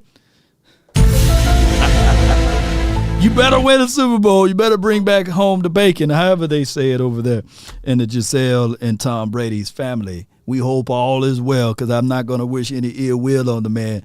But, man, there's a lot of stuff going on over there. All right, let me see who else we got next, man. From the 9-10, UN. All right, 9-9, man, you live. 5, 4. Yo, 3. yo. Oh, I'm about to hit the button, man. What's good, man? Talk to me, man. Yes. Hey, turn me down in the background, man, and we get this thing rolling, man. Go turn me down though. Oh shoot. Yeah, hear the echoes over there. Cause I want the truth. You can't handle the truth. I want the truth over here, man. Talk to me, man. All I gotta say is, go Cowboys. Yeah, go Cowboys, man. Talk to me, man. That's all you got? Nah. Look, I'm just ready for the game. I'm tired of all these haters because I've been rocking my gear every day. Yeah. All season and all. Mandatory, yeah. I'm ready. All we got to do is put that pressure on Tom Brady. He going through enough. So we got it. Just everybody just calm down. Just wait and see. It's a lot of different things going on in the team. Yeah. Just wait and see. Yeah. He's locked and loaded, ready to see it September 11th. September 11th. Remember that date. 9/11. We coming to bring the pain. Yes, I can go on and on, but I'm gonna keep it short because I always be at work when I don't get to talk on the phone. So I just keep it simple. Everybody enjoy their Sunday, enjoy Labor Day, and get ready for some football. No doubt, man. Appreciate you, man. Hey, you got a score prediction since you all crunk about it. You got your score prediction. Let's see. We're gonna win 30-25. 30-25. What's your name, fam? Brittany. Brittany. From North Carolina. Brittany from North Carolina. 30-25. Yes. I got you down right now, B. And just 30-25, I got you down. So that happened. I'm gonna send this off to you. I promise you if that happened. That seems like a more realistic score, by the way. Appreciate you so much, Brittany. Yes, sir. Let's go. Let's get it.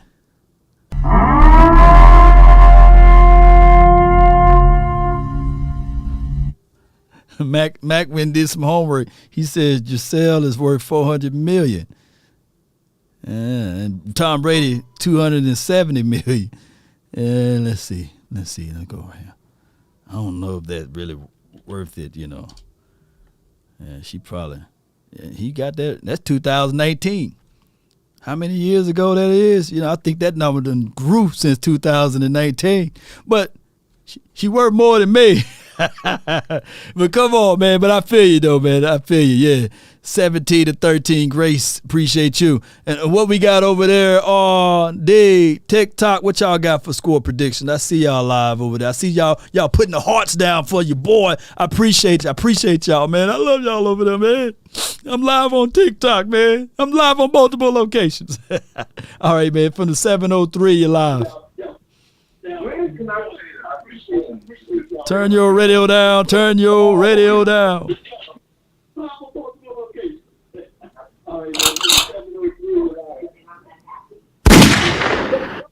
Dang, man. FBI came and got them. FBI, open up! 703, man. They raided you. All right, from the 678, you're live. Yo, what's up, Law? Nothing to it. Talk to me, man. What's your three X factors, man? What's your X factors, man? What you got? Do you want Jason Peters too? Give me what you got, man. Well, I'm gonna give it to you strong. My number one X factor, we already know is gonna be DQ. He already knows exactly what he got to do and what they got to do, and he's ready. He's about the only defensive coordinator that's been consistent against Tom Brady. So just check it out. We ain't gonna go deep into it. Yeah. I think the other X factor is definitely gonna be our special teams.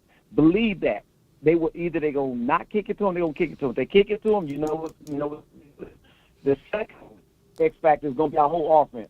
Now, people just need to calm down about this wide receiver thing. I'm gonna tell you why. We would be a fool to go in there and think that we're gonna use X, Y, and Z formations for this. They already know that we down wide receiver. So look, let's be creative. Go to the Tom Brady game. It's called a short game. You go short game. West Coast offense. Turpin, right. That's it. You put Turpin, you put Zeke, you put Pollard on the field at the same time in quick game. And don't forget you got Schultz over there for a security blanket. people need to stop tripping about this wide receiver thing. It ain't that serious right now. There are other ways to beat them. This is an aggressive defense. The only way you beat aggressive defense is by speed. And we got plenty of speed to do a quick game. So I'm not really worried about that. But our defense will take over this game. Now, my prediction on the score, 27-13, because our defense will definitely show up. I'm telling you right now, I'm going to go on the record. 2 picks and 1 fumble. And we get a score by the defense. Holler at your boy. Go Cowboys. Ooh-wee. All right, man. I loving that, man. Shout out to Brittany. Brittany says, had my phone on speaker waiting, got so excited, got lost for words, got tongue-tied, I believe, Brittany. I appreciate you so much for calling in. It's a beautiful, beautiful moment. I got you now, Brittany. I got you down 30-25. So you representing. Not everybody willing to put their scores out on a Sunday. Normally my score predictions, man, Friday and Saturday. But I'm glad you guys are early to the punch. So 30-25, Brittany. My guy JD 45-43, and my guy JT 23-17. And I can't wait. Let's go with the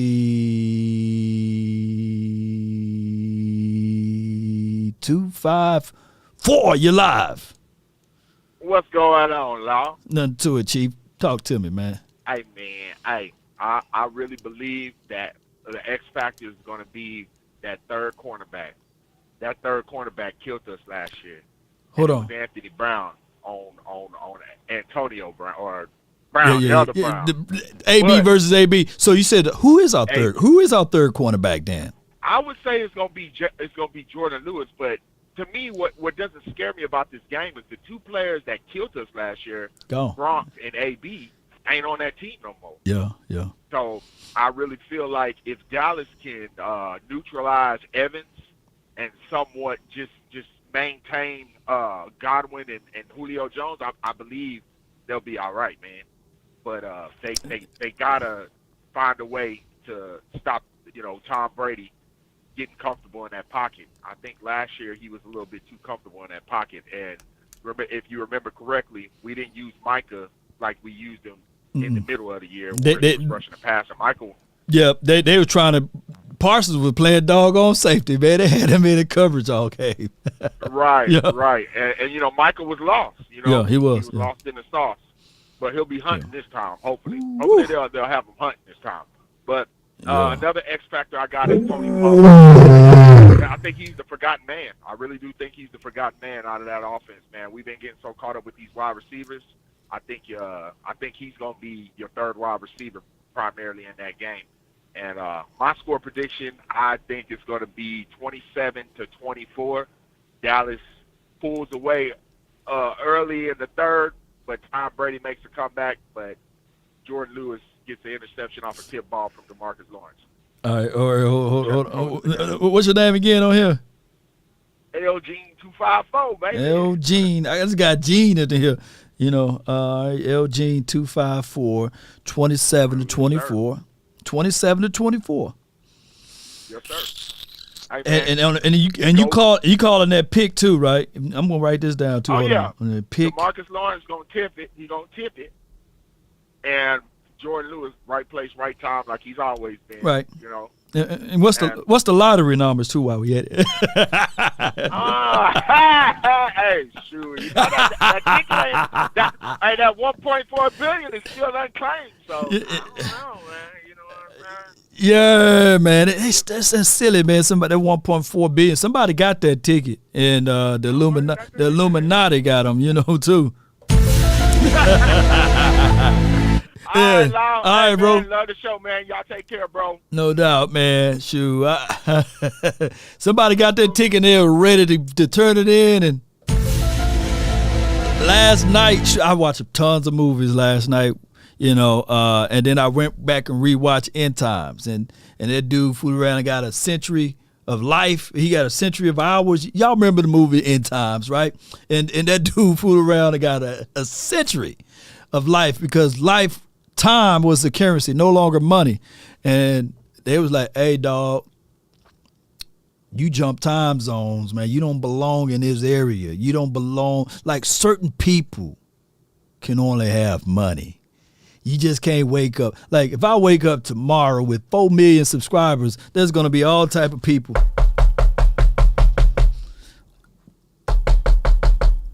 We trying to reach out to a Lawrence. I'm like, Lawrence don't live here. It's Law Nation. No. We trying to figure out if Lawrence is at this address, and we trying to figure out how did you get 4 million subscribers in one day. It's not going to happen, Cowboy Nation. I don't think that even Mr. Beast can give me 4 million subscribers. You know, I'll be watching his channel. He be giving away houses, and if somebody throw this ball and catch this ball, they get $100,000. I'm sitting there like, man, Mr. Beast, hit your boy up, man. I need one of those challenge over here. I was sitting in this chair for 24 hours and not blink. If you can give me a doggone $5 million, I'll figure out a way, right? What's good, man? Law, what's the best movie playing on right now? That Invitation movie. Shoot, that Invitation movie. I fool around and get one of them invitations. I'm doing, no. I'm going to put him with the J's. I'm thinking like our boy right here. Invitation. No, I don't want it, right? I got another guy from the 254. You're live from the 254. You're live.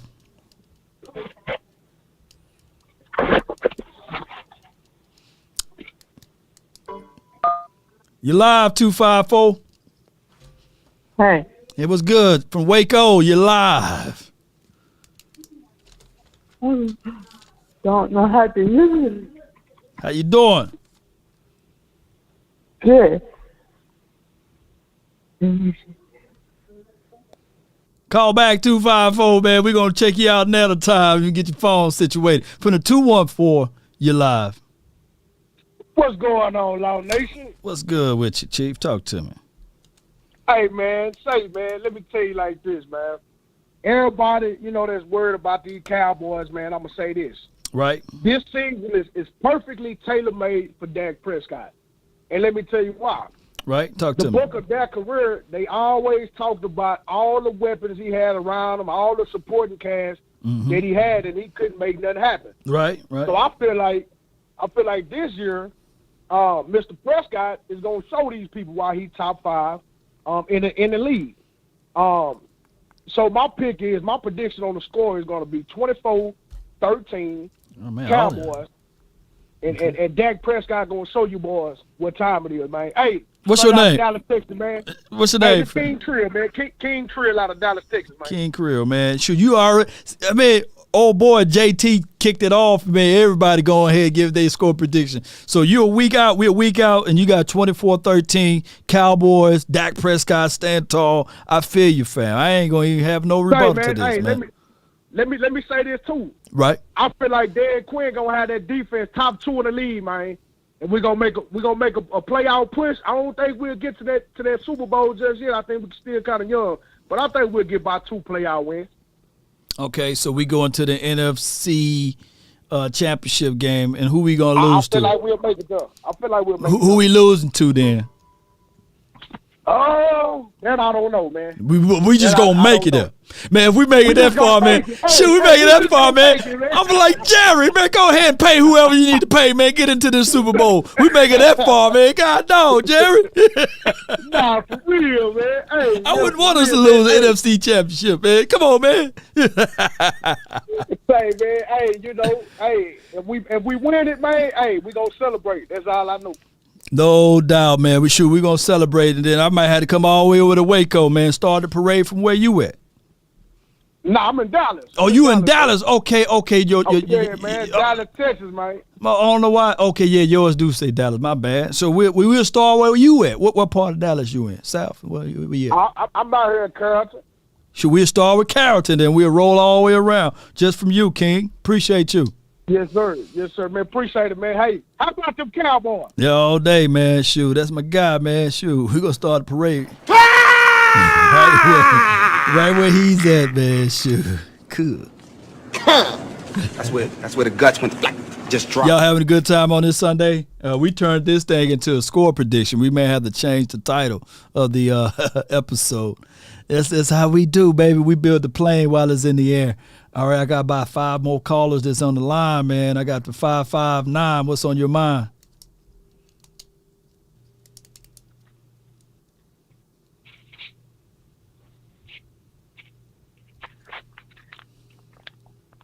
Come on, 559. Hello? Yeah. What's good, man? We was just listening to you. Hey, Doing what's whatever good, you're doing. Law? Man, it's all good, man. Talk to me, man. What's your X factors, man? What's your X factors? My X factors, man. So I'm gonna go with my X factors this year. It's gonna be TP, Tony Pollard for one. I think he goes and takes Zeke's spot, and I think Kellen Moore finally utilizes him in like a shotgun package, sort of like Debo, because he has his right hand man now in Turpin. And I think that's going to be a very, very explosive package if they utilize it right. But that's right. If they utilize it right. Yeah. And then my second big X factor, it's not one single player. I'm going with our pass rush. Our pass rush is going to be ridiculous. I mean, we got 2 4-3 monsters in Sam Williams and Micah Parsons. And don't forget about Tank. D-Law is nasty, and even the young boy in Osa. It's Mr. Nasty time. Yeah. Man, that's what I'm saying, Law. Yeah. Like,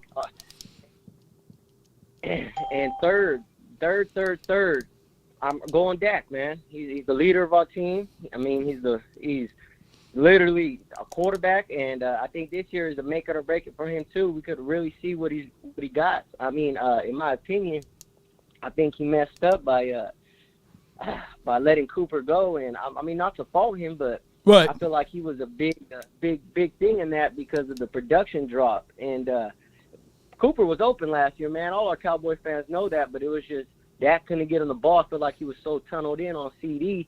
But I think this year, it's a make it or break it, like I said. But I think those are our 3 biggest X factors. But I do want to say one thing, Law. What's that? I'm tired of this. I'm tired of something, and that's the disrespect of giving my boy Boss Man Fat. It's not cool, man. It's not cool at all. I think that kid is very talented, and I feel like a lot of people are forgetting how he played at the end of the year when we gave him a chance, man. And I was actually expecting him to play in the playoff game. I think he would have actually put Debo in check or did something to neutralize Shanahan's offense. But that's why I understand training camp. You might have your lows in the off season, but I really think that kid turns it around this year, man. Him and Daryl Bland.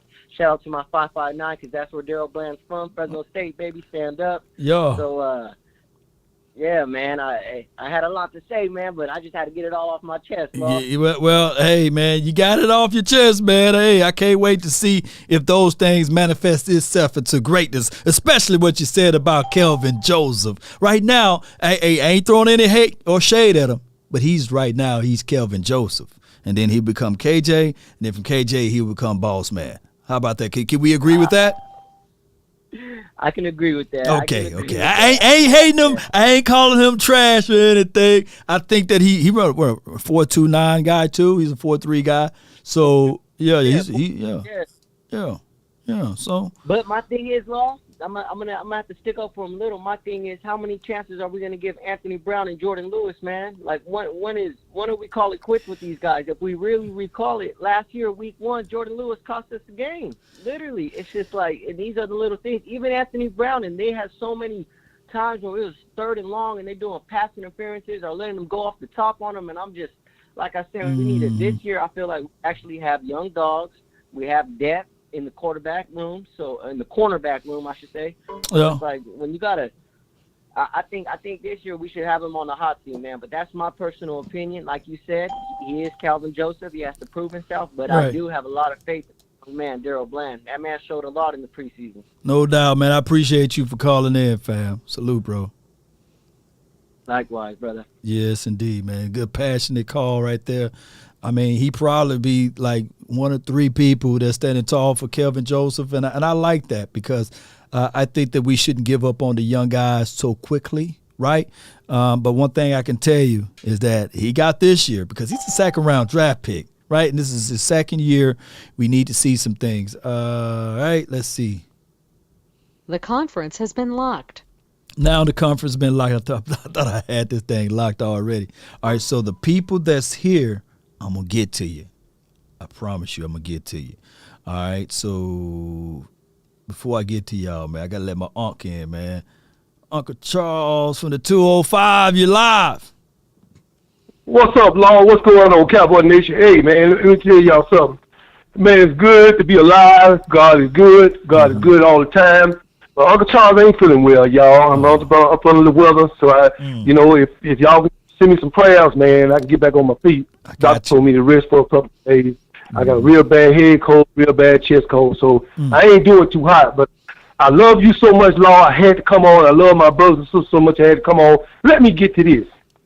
I don't give a damn what the score is. As long as we got one more point than they do. And that's the score team. But like I said, getting back to the strategy at hand, we need to play the game like a game supposed to be played with discipline, and we need to not have many penalties. Because if we do, it makes no difference what Tampa Bay got. They could be the weakest team in the league, and they will beat us over our mistakes. Now, let me say this, Law. Let me ask you a question. Do you think that we can get off the Brady and change the course of the game? Do you think we need to put more pressure on him with our front four, or do we need to just stay on a base defense? What do you think, Law? I think you got to throw everything at Brady. You can't give him the same look 2 or 3 times. He been in the league for 45 years, seems like. Not just he's 45, but he felt like he been in the league for 40 years. So you gotta always keep it fresh for him. Right. So basically, our defense is the key, is what you're saying. Defense is the key, man. You got to send multiple pressures, send through the A gap, B gap, send people along the side of the C gap.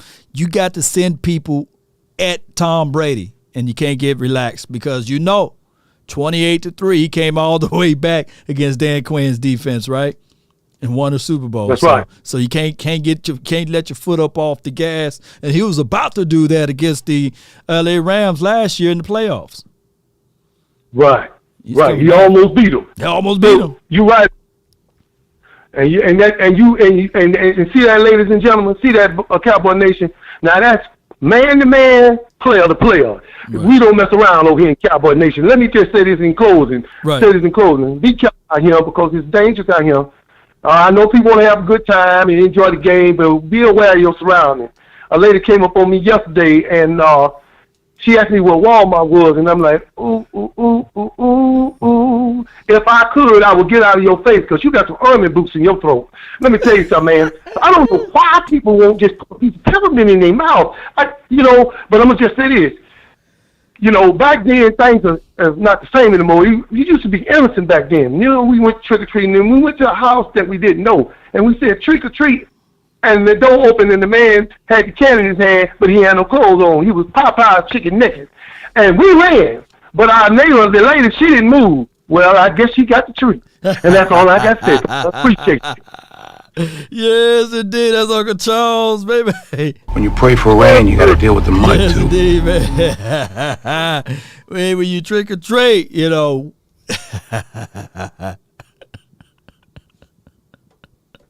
Bruh.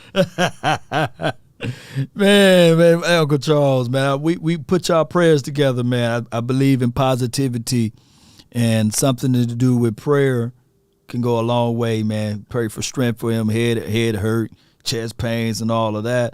And, he still called in. He sound pretty good, but it is what it is with all of the things that you probably go through with life.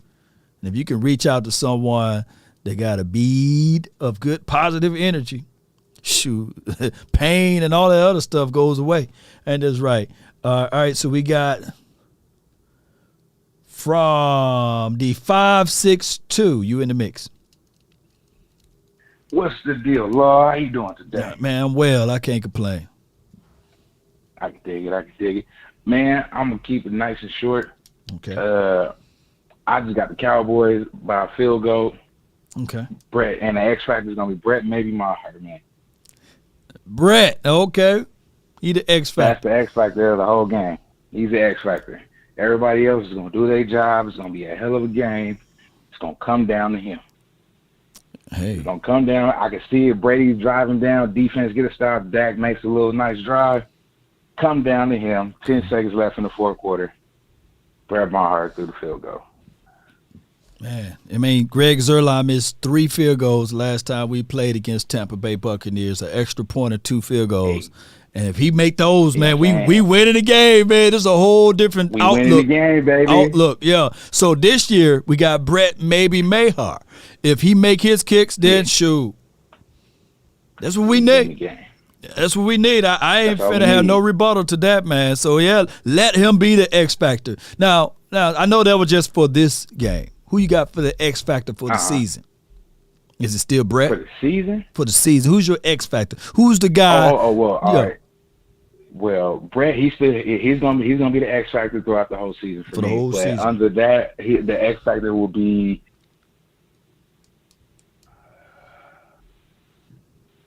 jokingly, I want to say Noah Brown, but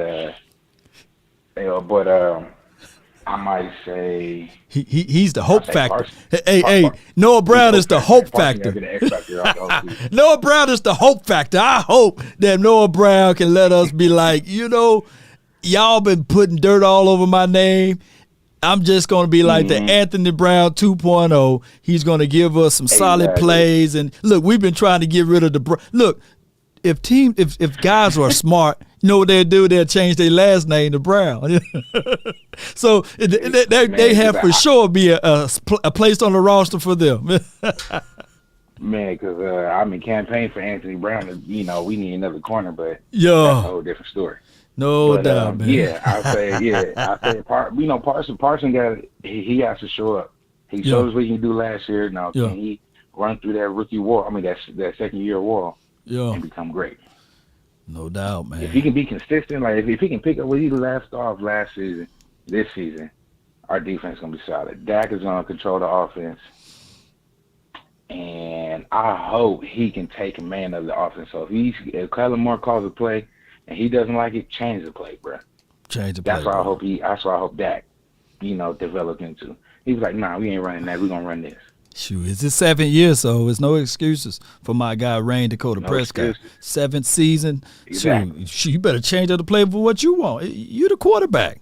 You the quarterback, You the quarterback, man. Shoot. Appreciate you, man. So now, man. One more thing. What was I gonna say?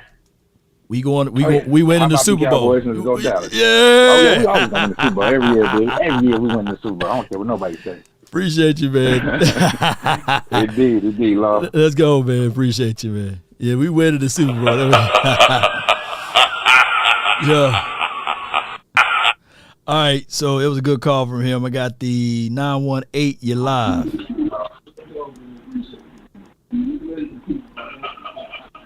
Call back 918. We're going to skip back over to the 703. You're live. Hey, what's going on, Law Nation? Nothing to it. This is Ezekiel. Your name Zeke? Your name is Zeke? It's Ezekiel. Okay, Ezekiel. That's your name. That's my name, brother. Okay. Hey, man, shout out to you, man. I've been watching for a while. I'm a huge fan of Law Nation, and I just got to say, how about them Cowboys? I think, with everything that we've been through, let me just say this. We got a lot of animosity on us, man. Right. We got a lot of things on us, man. We America's team. Yeah. We under the microscope, telescope, any type of magnification is put on us, man. We are the staple. And I think that, we got so much on us, man, that we can't do anything but succeed. We have to succeed. There's no other alternative but to win at this point. Yeah. Now, I'm going to just say this because, everybody's been saying it's the truth. Jerry Jones, he needs to put Jimmy Johnson in that Ring of Honor. He said he was going to do it, and I think that played a huge part in our and we were able to contribute last year. I'm gonna be honest. I don't know what to call it. I think I'm superstitious, but when Jerry said he was gonna put Jimmy Johnson in the Ring of Honor, and things fell through, I think that put a damper on our season. But hopefully, No. You right, man. Words got power. And people fail to realize, man, power. words got power, it got meaning, it got spells, words. You can literally change somebody's entire life just by saying words. Like right now, you chilling, you land on the couch, Ezekiel, and then you get a phone call, and then it's Beyonce saying, Ezekiel, you made my day. I saw you the other day at the store. That would change your life. You know what I'm saying? So words got power, baby. So for those who out there that say, hey man, that don't mean anything, blah, blah, blah. Look, Jerry told that dude to his face that he's going to put him in the ring of honor. The day to put him in the ring of honor, believe it or not, was that centennial day when they had the little red stripe on the helmet, you know? Yep. That would have been a perfect halftime thing, but by them reneging and not putting my guy Jimmy in the ring, I believe the fate of the fortunes of the franchise changed very much so on that particular day because, boy, we didn't even look like the same Cowboys. Absolutely. And it just seemed like we was a shell of ourselves. Don't get it twisted. Right. You know what I'm saying? Micah played lights out. We had bursts. You know, we really could have won that game. But, you know, again, you know, the football gods or what have you, let Mark tell it. Right. Found it favorable for us not to pull that through. But I'm gonna tell you like this: talk to me. We going all the way this year, by hook or by crook, because we just got it in us. And I have all the faith in Dak. You know, he's had animosity. He lost his brother. He lost his mom, his grandmother. You know, this dude is grandmother. He has lost it all, and he ain't got no other choice but to succeed. And Stephen Jones, you know, I don't know what's going on with that front office. You know, he should have left some money on the table. Bump that. Dak was worthy of getting that money. He was worthy of the cause. He's worthy of being the face of the franchise. He is a great leader, and nobody can say anything bad about him. You know, Stephen Jones got whatever his name is, Stephen A. Got all these negative things to say. Dak is always going to say, the Cowboys are going to do this. Cowboys, yeah. I mean, but that's what a leader does. He believes. He fights, and he always has his hand to the plow. He's the first one in, last one to leave. Right. That's the kind of leader that I like in him. But I'm gonna just say that the defense is going to have to win this. I mean, no shade to the offense and what Dak can do, but I'm a firm believer that defense wins games. Yeah. And if we can stop the run, if we can put enough pressure on Tom Brady or anybody who's in that pocket, we're going to be all right. Because, you know, again, we led takeaways last year. We led in third down defense. We're the number one team on third down defense. Yep. That's right. Yep. That's right. So I feel like if we solid on defense, and Dak does what he does, and Kellen Moore digs in his bag of tricks and gives Dak the ball to run, give him that triple option. That's what made us so effective in 2018 when Dak had that triple option. He could he could pass it, he could run it, he could hand it off to Zeke. Sorry, I got some. That's okay, man. I don't know if y'all can hear that. Man, they're just looking for you, man, because you're talking so much facts, man. Don't let them catch you, man. Come on with it. But I'm not going to hold you. I know you got a lot of callers on you. But, man, how about them Cowboys? I know we're going to go. My parents went to the Hall of Fame, the Hall of Fame museum. They was within feet of the trophy. And I just thought to myself, I said, wouldn't it be amazing that they are looking at the trophy, at the Lombardi trophy that we're about to get because of all that we've been through and with all the animosity, with all the strife and blood and sweat that we put into this. And if you're a real Cowboys fan, you was there when Dez caught it, you know what I'm saying? And they said that it wasn't a catch, but it was. The NFL came out and said that it was a catch.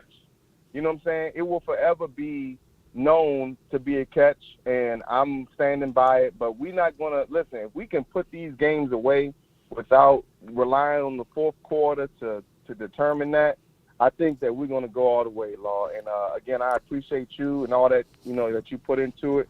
And I'm just going to say that I'm going to be there at the rivalry game at the Dallas Cowboys Stadium. I'm going to be there to see that rivalry game, and I just can't wait to see what this season going to look like, man, because we going all the way. No doubt, man. I believe you, man. Come on, let's go. Hey, and check out Cowboys Experience, too. And we have an event day before every game. Every game, we have an event the day before a Dallas Cowboys home game. So check out Cowboys Experience. I appreciate you, fam. Let's go. That's Ezekiel, man. That's Ezekiel calling in. All right, for those who don't know about Cowboys Experience, let's play this right quick. Let the Cowboys Experience introduce you to a whole new way to enjoy a Cowboys football weekend. Experience the ultimate Cowboys player and fan event at Toyota Music Factory on the Texas Lottery Plaza, making lasting memories by booking at cowboysexperience.com today. That's 817-888-1726. You will be in the mix, just like my guy Ezekiel. I can't wait to see him out there to one of the events, too, because I know he's going to try to come on around there. I love it. As he get his stars down, man. I think he's not wanted anymore. So that's shout out to my guy, man, because we didn't want him to get caught over there. You know, we didn't want him to get, you know.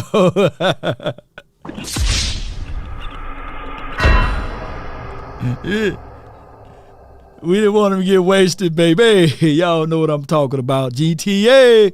All right, so here's the truths right here. And 757, hold tight right quick. You're another caller. Just hold tight. I got to pull this up. Shout out to my guys, A to Z Sports, Skywalker Steel. All right, and he came out with this graphic right here, and it says notable free agent signings. It says Alfred Morris, Benson Mayowa, Nolan Carroll, Stephen Paya, Coney Ely, y'all remember him, Cedric Thornton. All right, those are guys that we signed. George Iloka, Randall Cobb, Kerry Hyder, Big Tay, Jamez Olawale, Jonathan Cooper, right? And these are guys that we signed pretty much before Dak Prescott got his coin, his bag, his paper, right? So what I'm trying to tell people is that stop listening to I love my Cowboys. I love our front office. But stop listening to those boys and talking about, hey, man, if we didn't have a Dak Prescott contract or salary, we would go out there and get people. Can you guys see with tangible evidence between 2016 to 2021? The Cowboys don't go out there and sign big-name free agencies, right? So that's the reality of it. I don't feel like going through the entire list, but screenshot this. Shout out to my guy Sports, A to Z Sports Dallas, Skywalker Steel. Y'all already know the guy got all the good stuff with the graphics and illustration for the nation, and I just wanted to be able to share this for you guys. So that's the reality of it, Cowboy Nation. So don't be hoodwinked. Don't be one of these people out here saying, hey, man, if the Cowboys really cared about winning the Super Bowl, they wouldn't have paid Dak Prescott because they had all of that money. They could have went and got this and that. They wouldn't have did it. So stop being those Cowboy fans. Come on, y'all got to know the truth. We're sitting right now on $23 million. $23 million. Shoot, we could have got a gang of people, right? But I understand. I know that for sure the way the Cowboys operate, they put all of the trust on Willie McClay. And there's nothing wrong with that. And just to say this too, the Cowboys been hitting on some of their guys. I can't wait to see Cavante Turpin, right? I can't wait to see what Dennis Houston is going to do, right? We signed the guy, Peyton Hendershot, undrafted guys, right? So we will find out whether or not the Cowboys' philosophy will work, but we got to stop pumping. We got to stop saying that, hey, the reason why the Cowboys don't go out there and sign free agent guys is because of Dak Prescott. We got to stop that. That's not true. His numbers against the cap last year, I believe, only counted like 18 mil. And I ain't finna pull up other players. That salary cap is crazy. You know what I'm saying? Against their team. And we ain't finna do all of that. But let me let this caller in from the 757. You're live. What's going on, Law? What's going on? Nothing to it. Talk to me. Yeah. So my X Factor, man, I got one for offense, one for defense. Okay. X factor would be Turpin on offense. I think he can flip field for us, and also I think even though he made it in as a special teams guy, I was looking at kind of his tape from TCU and his USFL. Yeah, he could definitely. It looks like he could contribute at wide receiver. Yeah, and the good thing about him, it doesn't always have to be passes. It Right. can be like little jet sweeps. Like, you know what I'm saying? Right. You just take it straight from the quarterback. No bang aids, no drags, man. I want him nine route, skinny post. He could be the clear out guy, but I ain't finna just line this. I ain't finna kill the man. Man, you already know, man. Nah. Him across I the don't want middle. to see him in there. Yes, indeed. Nah, 'Cause I don't want him there. yeah, it'll be. Winfield ain't gonna care who he come down and field, and then Keanu Neal, if he's playing, and then Logan Ryan or Ryan Logan, whatever his name is, them boys can hit. Right. Right. I don't even want him to deal with that, man. Hey, split him right in half, man. Just do some little quick stuff where you're gonna get a light tackle. Yeah, light tackle, out of bounds, man. Right, out of bounds, light tackle, something where it's like, okay, I'm gonna get up from this one, all right. Yeah. And defense, I'm gonna say Neville Gallimore. Okay.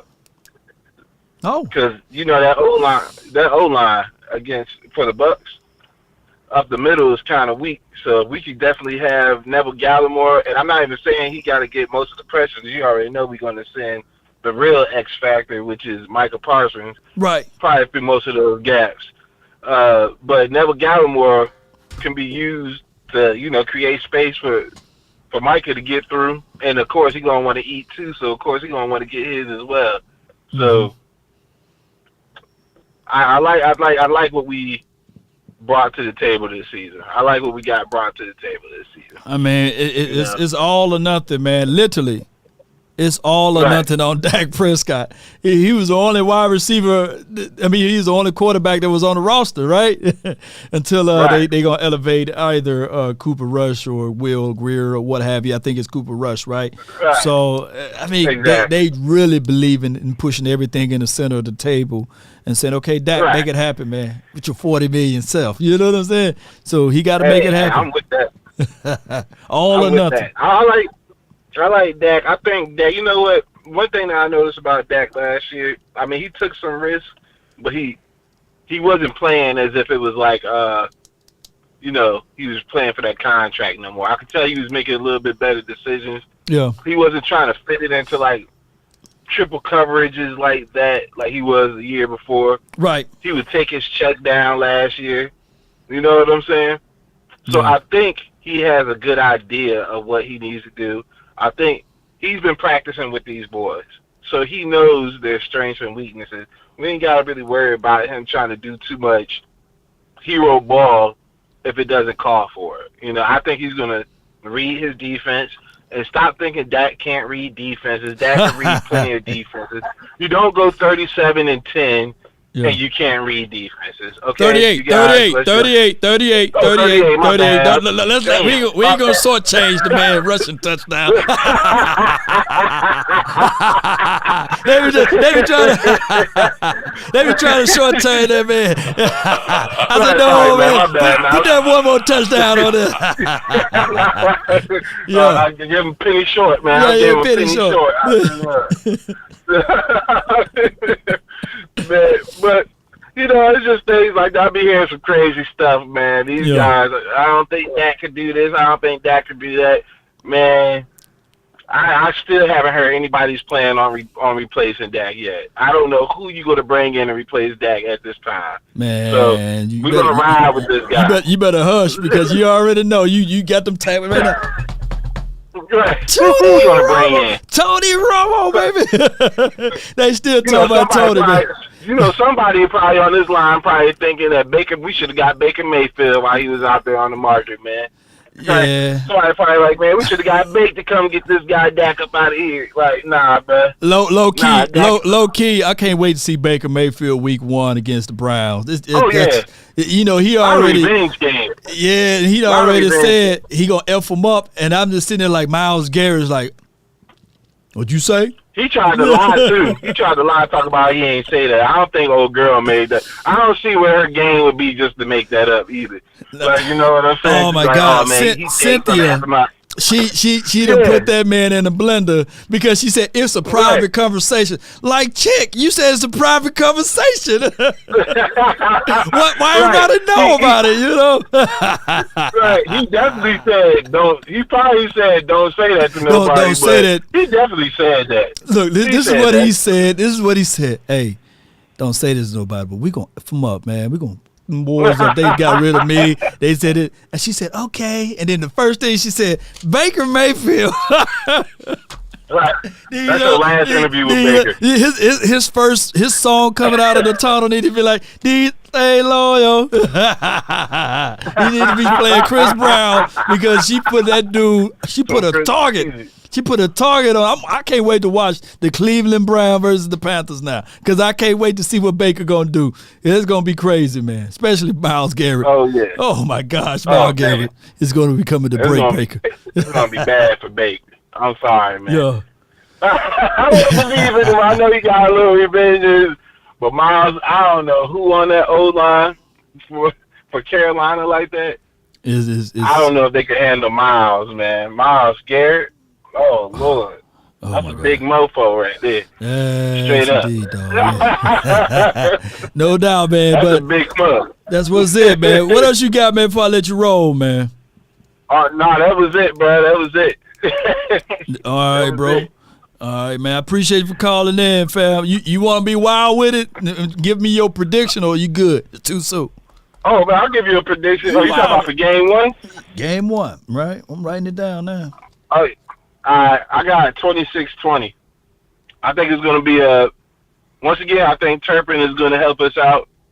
But I think both defenses, it's going to be a first half of defense. I got your 26-20 right here. Mm-hmm. It's 2020. Gotcha. The score 2020, right? It's a minute. Right. It's 36 seconds left on the clock. The Cowboys defense, Parsons. Look, hear me out. Parsons forces like a 3-25 or what have you. So now it's 4th and like 30. They punt it. Right. Kevontae Turpin catches it, and he takes it all the way, and he run. If that happened, bro, dude, I'm gonna find me a Kevontae Turpin jersey, and I'm gonna send it your way. Hey, I'm gonna send it 26 minutes. 26. Hey, everybody jump on him like ah! Or 26-20. 26-20. If that happened, baby, we going all the way. Turpin gonna get that punt. He gonna get that punt and fire because I know that coach gonna be like, "Why in the hell would you kick that goddamn ball to him anyway?" You know the coach gonna be like, "Nah, I gotta get you up out of here, bro." All right, what's your name again? What's your name again on here so I can save it in here? Mike. Mike. Okay. I ain't gonna yell out your whole government name. Okay, I got. Yeah, I even put him. But you spell yours different. Your last name different from Dion. Oh, okay, I didn't say that. No. All right. Oh yeah. I already said it. You I know? put the U up in there.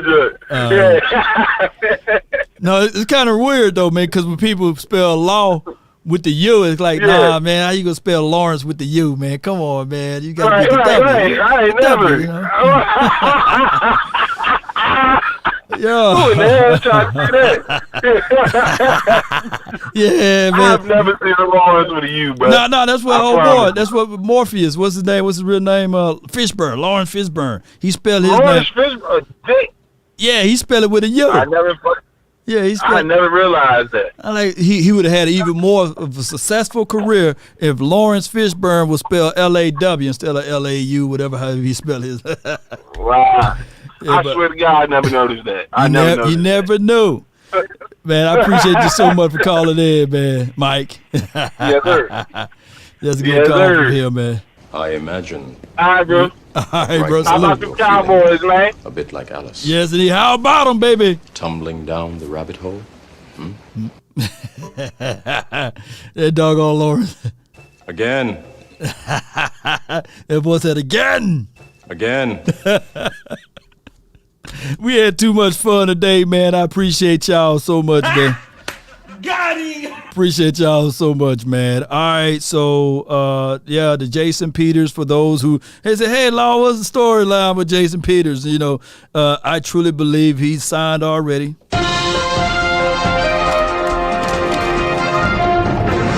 Cowboys breaking news on Monday.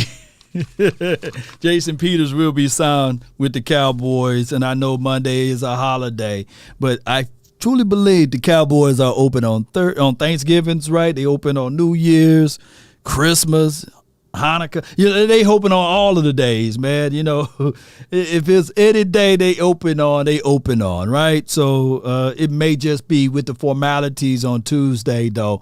I think that he will be the guy, you know, that signed with this team. I appreciate everybody. If you guys want to support the nation, also be sure to hit that Cash App. You know, that's another way to support the nation. I don't ask for much, you know, $1 here, $1 there that can help out the nation grow. And I really appreciate those who been here for a long time. They've been rocking with me since day one. I appreciate y'all. Y'all already know when we make it big and famous, man, we're going to really throw a party for y'all. Gotta throw a party for my day ones. Yes, indeed. And then we ain't be really hanging with all of the... Everybody fake now. We ain't gonna be hanging with them, though, because y'all already know. You really adopted the dark.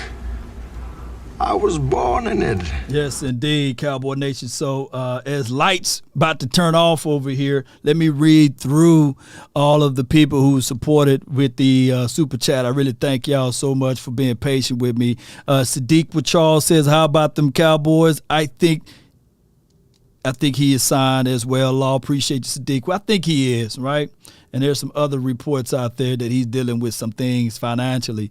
And then I'm not finna go into details of which, but he need this money. He don't want this money. He need this money. That's why he's still playing at the age of 40. 40, right? And all right, and let me see if we can also shout out to my guy, Cooley Real. He says the Bucks are banged up just as much as we are. Shout out to you for that. Yeah, you right. Shout out to you for the donation too. Dracarys. Thank you for that. Also, if you guys don't know, Night Train with the Super Chat, he says top 5 defense, ball control, above average special teams, 14-3. Night Train is putting it all out there. He's saying that we're going to go 14-3, Cowboy Nation. Shoot, I'm rocking with that. Ain't that right, TikTok? I see you, Ace, on the TikTok. Derek Carr is better than Dak. This is from Angelo. Well, let Derek Carr be better than Dak. You know, they 1-1 for right now, right? Head-to-head matchup, they 1-1. But shout out to Derek Carr. If he want to be better than Dak Prescott, let him be better than Dak Prescott. Raiders don't play on the NFC. He got to deal with the AFC. He got to deal with his boys over there. So let's see what the Raiders going to do over there. Robert Cherry, appreciate you for the 200 stars. Thank you so much. This is the best time of the show, man. We giving thanks to those who gave thanks to the nation. I appreciate y'all, man. DC for life, basically. Man, appreciate you from 1973 with your donation. Thank you, Law. How about them Cowboys? Yeah. Leonard Owens, he says he have faith in the Cowboys. Let's go for the $1.99 for your mind. Paul Smith letting it hang over there. 17-38, Cowboys winning. So we gonna put 38 first, right? 38-17 Cowboys, right, Paul? But you got it backwards. But I like it though. I still, since you got the Cowboys winning. All right. So we'll go with 38-17. Jay Versick with the $2 over here says 39 touchdowns. Okay. New England took one away. Yeah. He really, yeah. New England did stole a touchdown from my guy Dak Prescott. So yeah, 39 touchdowns. Yeah. And those are all of the people, man. Andy Johnson, appreciate you. Yes, indeed, Andy Johnson. Appreciate you for the 200 stars on the Facebook groove. Cowboy Nation. Really appreciate everybody. Let me know on the TikTok. Let me get some type of feedback. Were you guys able to hear me? I know it's more raw on there. Y'all don't have the beautiful illustration on TikTok. Let me know if were you guys able to hear me and were you able to hear the callers that called in. That would be the way we can look at this thing. Just give me a thumbs up. Even look, we got Eagles fans in. Oh my goodness, we got Eagles fans all the way on my TikTok, baby. Hey, since y'all are here on the TikTok, man, I got some important news, some more breaking news, unbelievable developing news as it speaks right now. The answer, I talk stuff. I thought we had it, but it goes to show you who's a better team, and I'm sticking Cowboys. You're crying. I'm hurt. I love my Eagles. I don't believe it. You gonna flap that hat one more time for the Eagles? The hard fight they did. Let's go, birds fly, Eagles fly.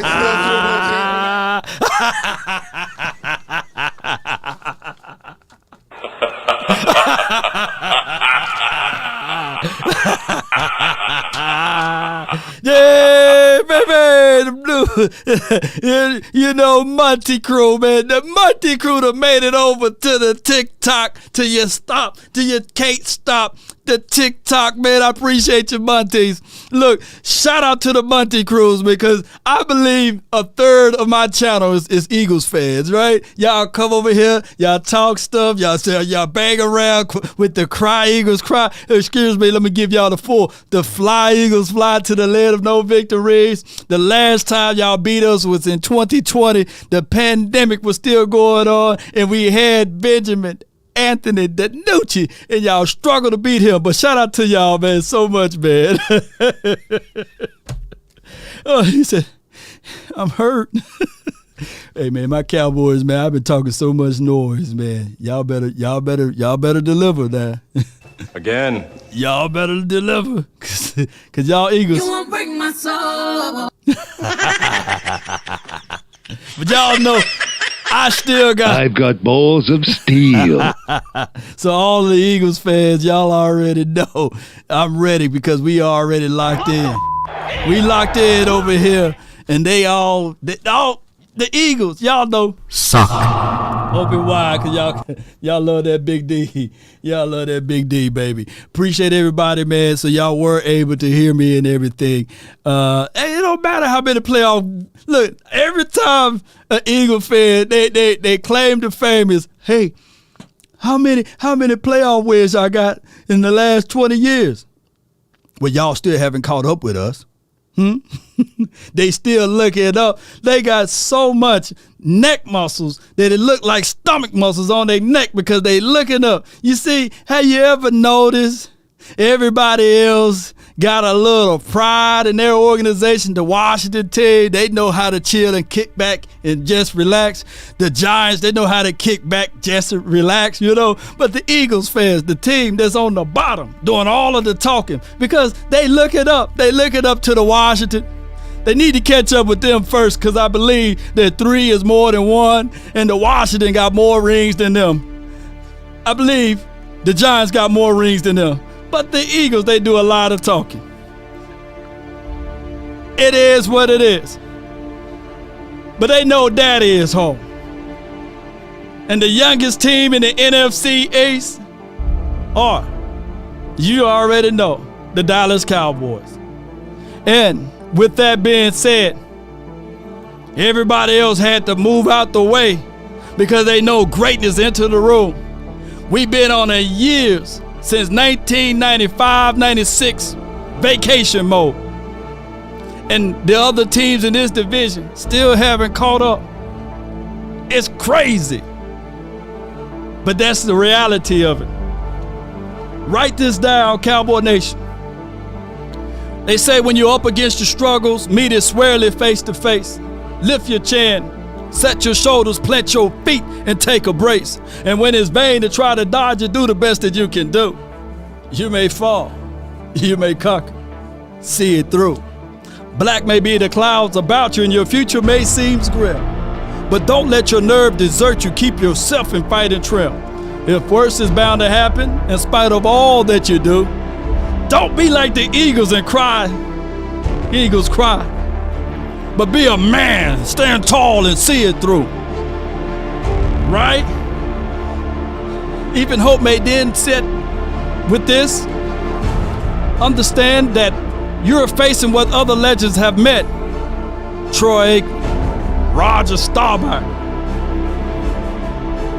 Prime, Emmitt Smith. Everybody that I mentioned got more than one Super Bowl. I don't think that the Eagles can say that. But let's not make it about them.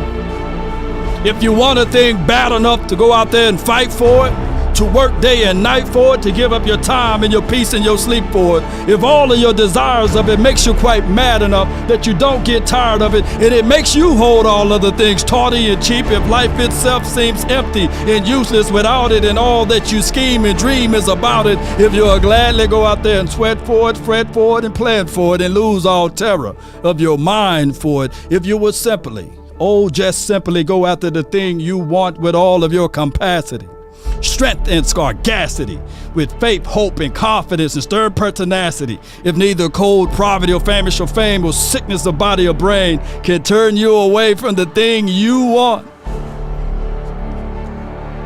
If dogged and grim and besieged and beset it, with the help of Almighty Cowboy Nation and everyone that's listening, even if you're not a Cowboy fan, you will get it. That's been my time, Cowboy Nation. I really thank you all for yours. And remember, you're listening to nothing but the best. Let's go, Cowboy Nation. I always say this, I hurt everybody's feelings. Charge it to my head, not my heart. I just speak what's on my mind. And I hope you guys are fine with that, baby. Let's go. Mama, there go that man again, baby. With the best beard on the planet, baby. Law Nation. Let's go. Zeke, I see you. Nowadays, nothing really excites me. Only one of me and nobody's like me. Phone ringing and I tell him it's I got wifey on bling and she freeze. Photo, please. No photos. Jeez. Get it. No, please. No photos. Shout out to you, Stephen White. Appreciate you. Still young, but I move like a Big Flock 91. Appreciate you. Gut Bomber. Appreciate you. Producers saw the numbers one. Different colors in my baggy light. Chalk it up. Talk of the town when you're talking up. Wanna get you a ring and you tough enough. Mad man for sure. Let me see some fire emojis in there. Can't even talk today. Bam, let me go. Come on. Telling me count up your blessings and run it up. Yeah. Nowadays nothing really excites me. Only one of me and nobody's like me. Phone ringing and I tell him it's I got wifey on bling and she freeze. Angelo, what's good with you? Appreciate you on the tick to the top. You don't drop. I keep giving game away. I put game on layaway. Nation. I got paid to play today. Come on. I get paid to stay away. Come on. I get paid on rainy days. I might make it rain today. Might make it rain, baby. Thought it'd take the pain away. In my own lane, finger roll. I would never sell my only soul. Heard your whole team was for sale. Heard it's on the market for the low. Who the realest, we might never know. Y'all know who the realest is. Stop playing with it. When they sign you up, try you out and then they line you up. Ooh, now you're looking hungry, ribs are touching, need some food. Now you're all on live acting surprised, Come but on. you was fooled. Imitated but never duplicated, baby. Shout out to you. Time I see you on the TikTok. Nowadays nothing really excites me. Only one of me and nobody's like me. Phone ringing and I tell him it's I got wifey on bling and she freeze. Photo, please. No photos.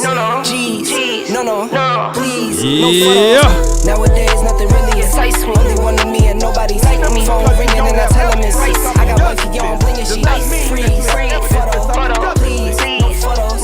Jeez. No, please. No photos. What's up, y'all? One love to everyone. I really appreciate you guys so much for tuning in. I really do. Y'all be sure to hit that like button, share this to a friend or a neighbor. Let them know where to go when they want to tune in to Cowboys Sports Talk and beyond. I'm going to slow it down for everyone, man. You know, go ahead, get into your 88 Cutlass. You know how that thing go. Y'all know how it go. What is your profession?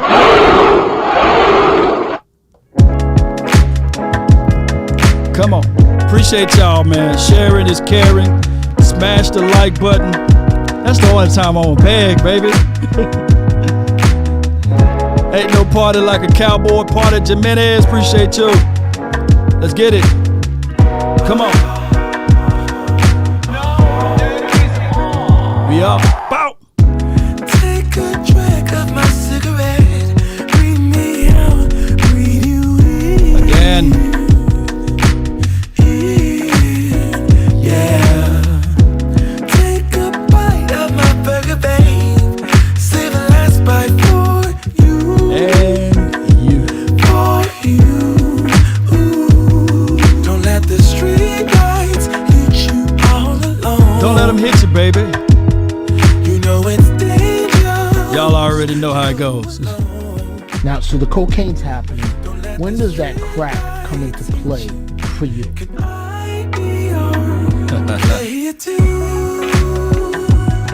I follow. Why, this mother don't miss. No, he's fucking good. That mother don't miss, man. He's good. In the heat of battle, he don't miss. No. In the heat of controversy, he don't miss. 7 years of perfect love. Gotta throw a party for my day ones. Another one. And another one. And another one. Come on. Fighting you was the one I love. Everybody say 7 wonders all in one. All in one. Don't let the street lights hit you all alone. You know it's dangerous to go alone. Nobody coming to see you, Otis. Can I be your player too? I'll follow wherever you go. Wherever you do. All the Eagles. Stop the cap.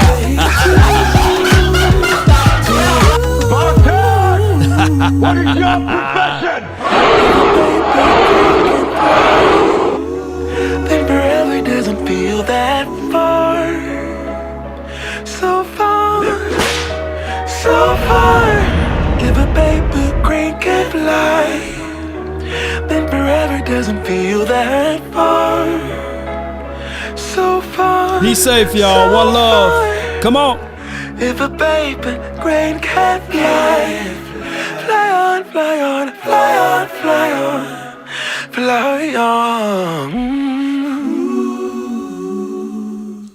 Oh, brother, this guy stinks! Nobody coming to see you, Otis. Let me get up out of here, man. I'm pressing too many buttons over here. One love, Cowboy Nation. We up out for real, for real.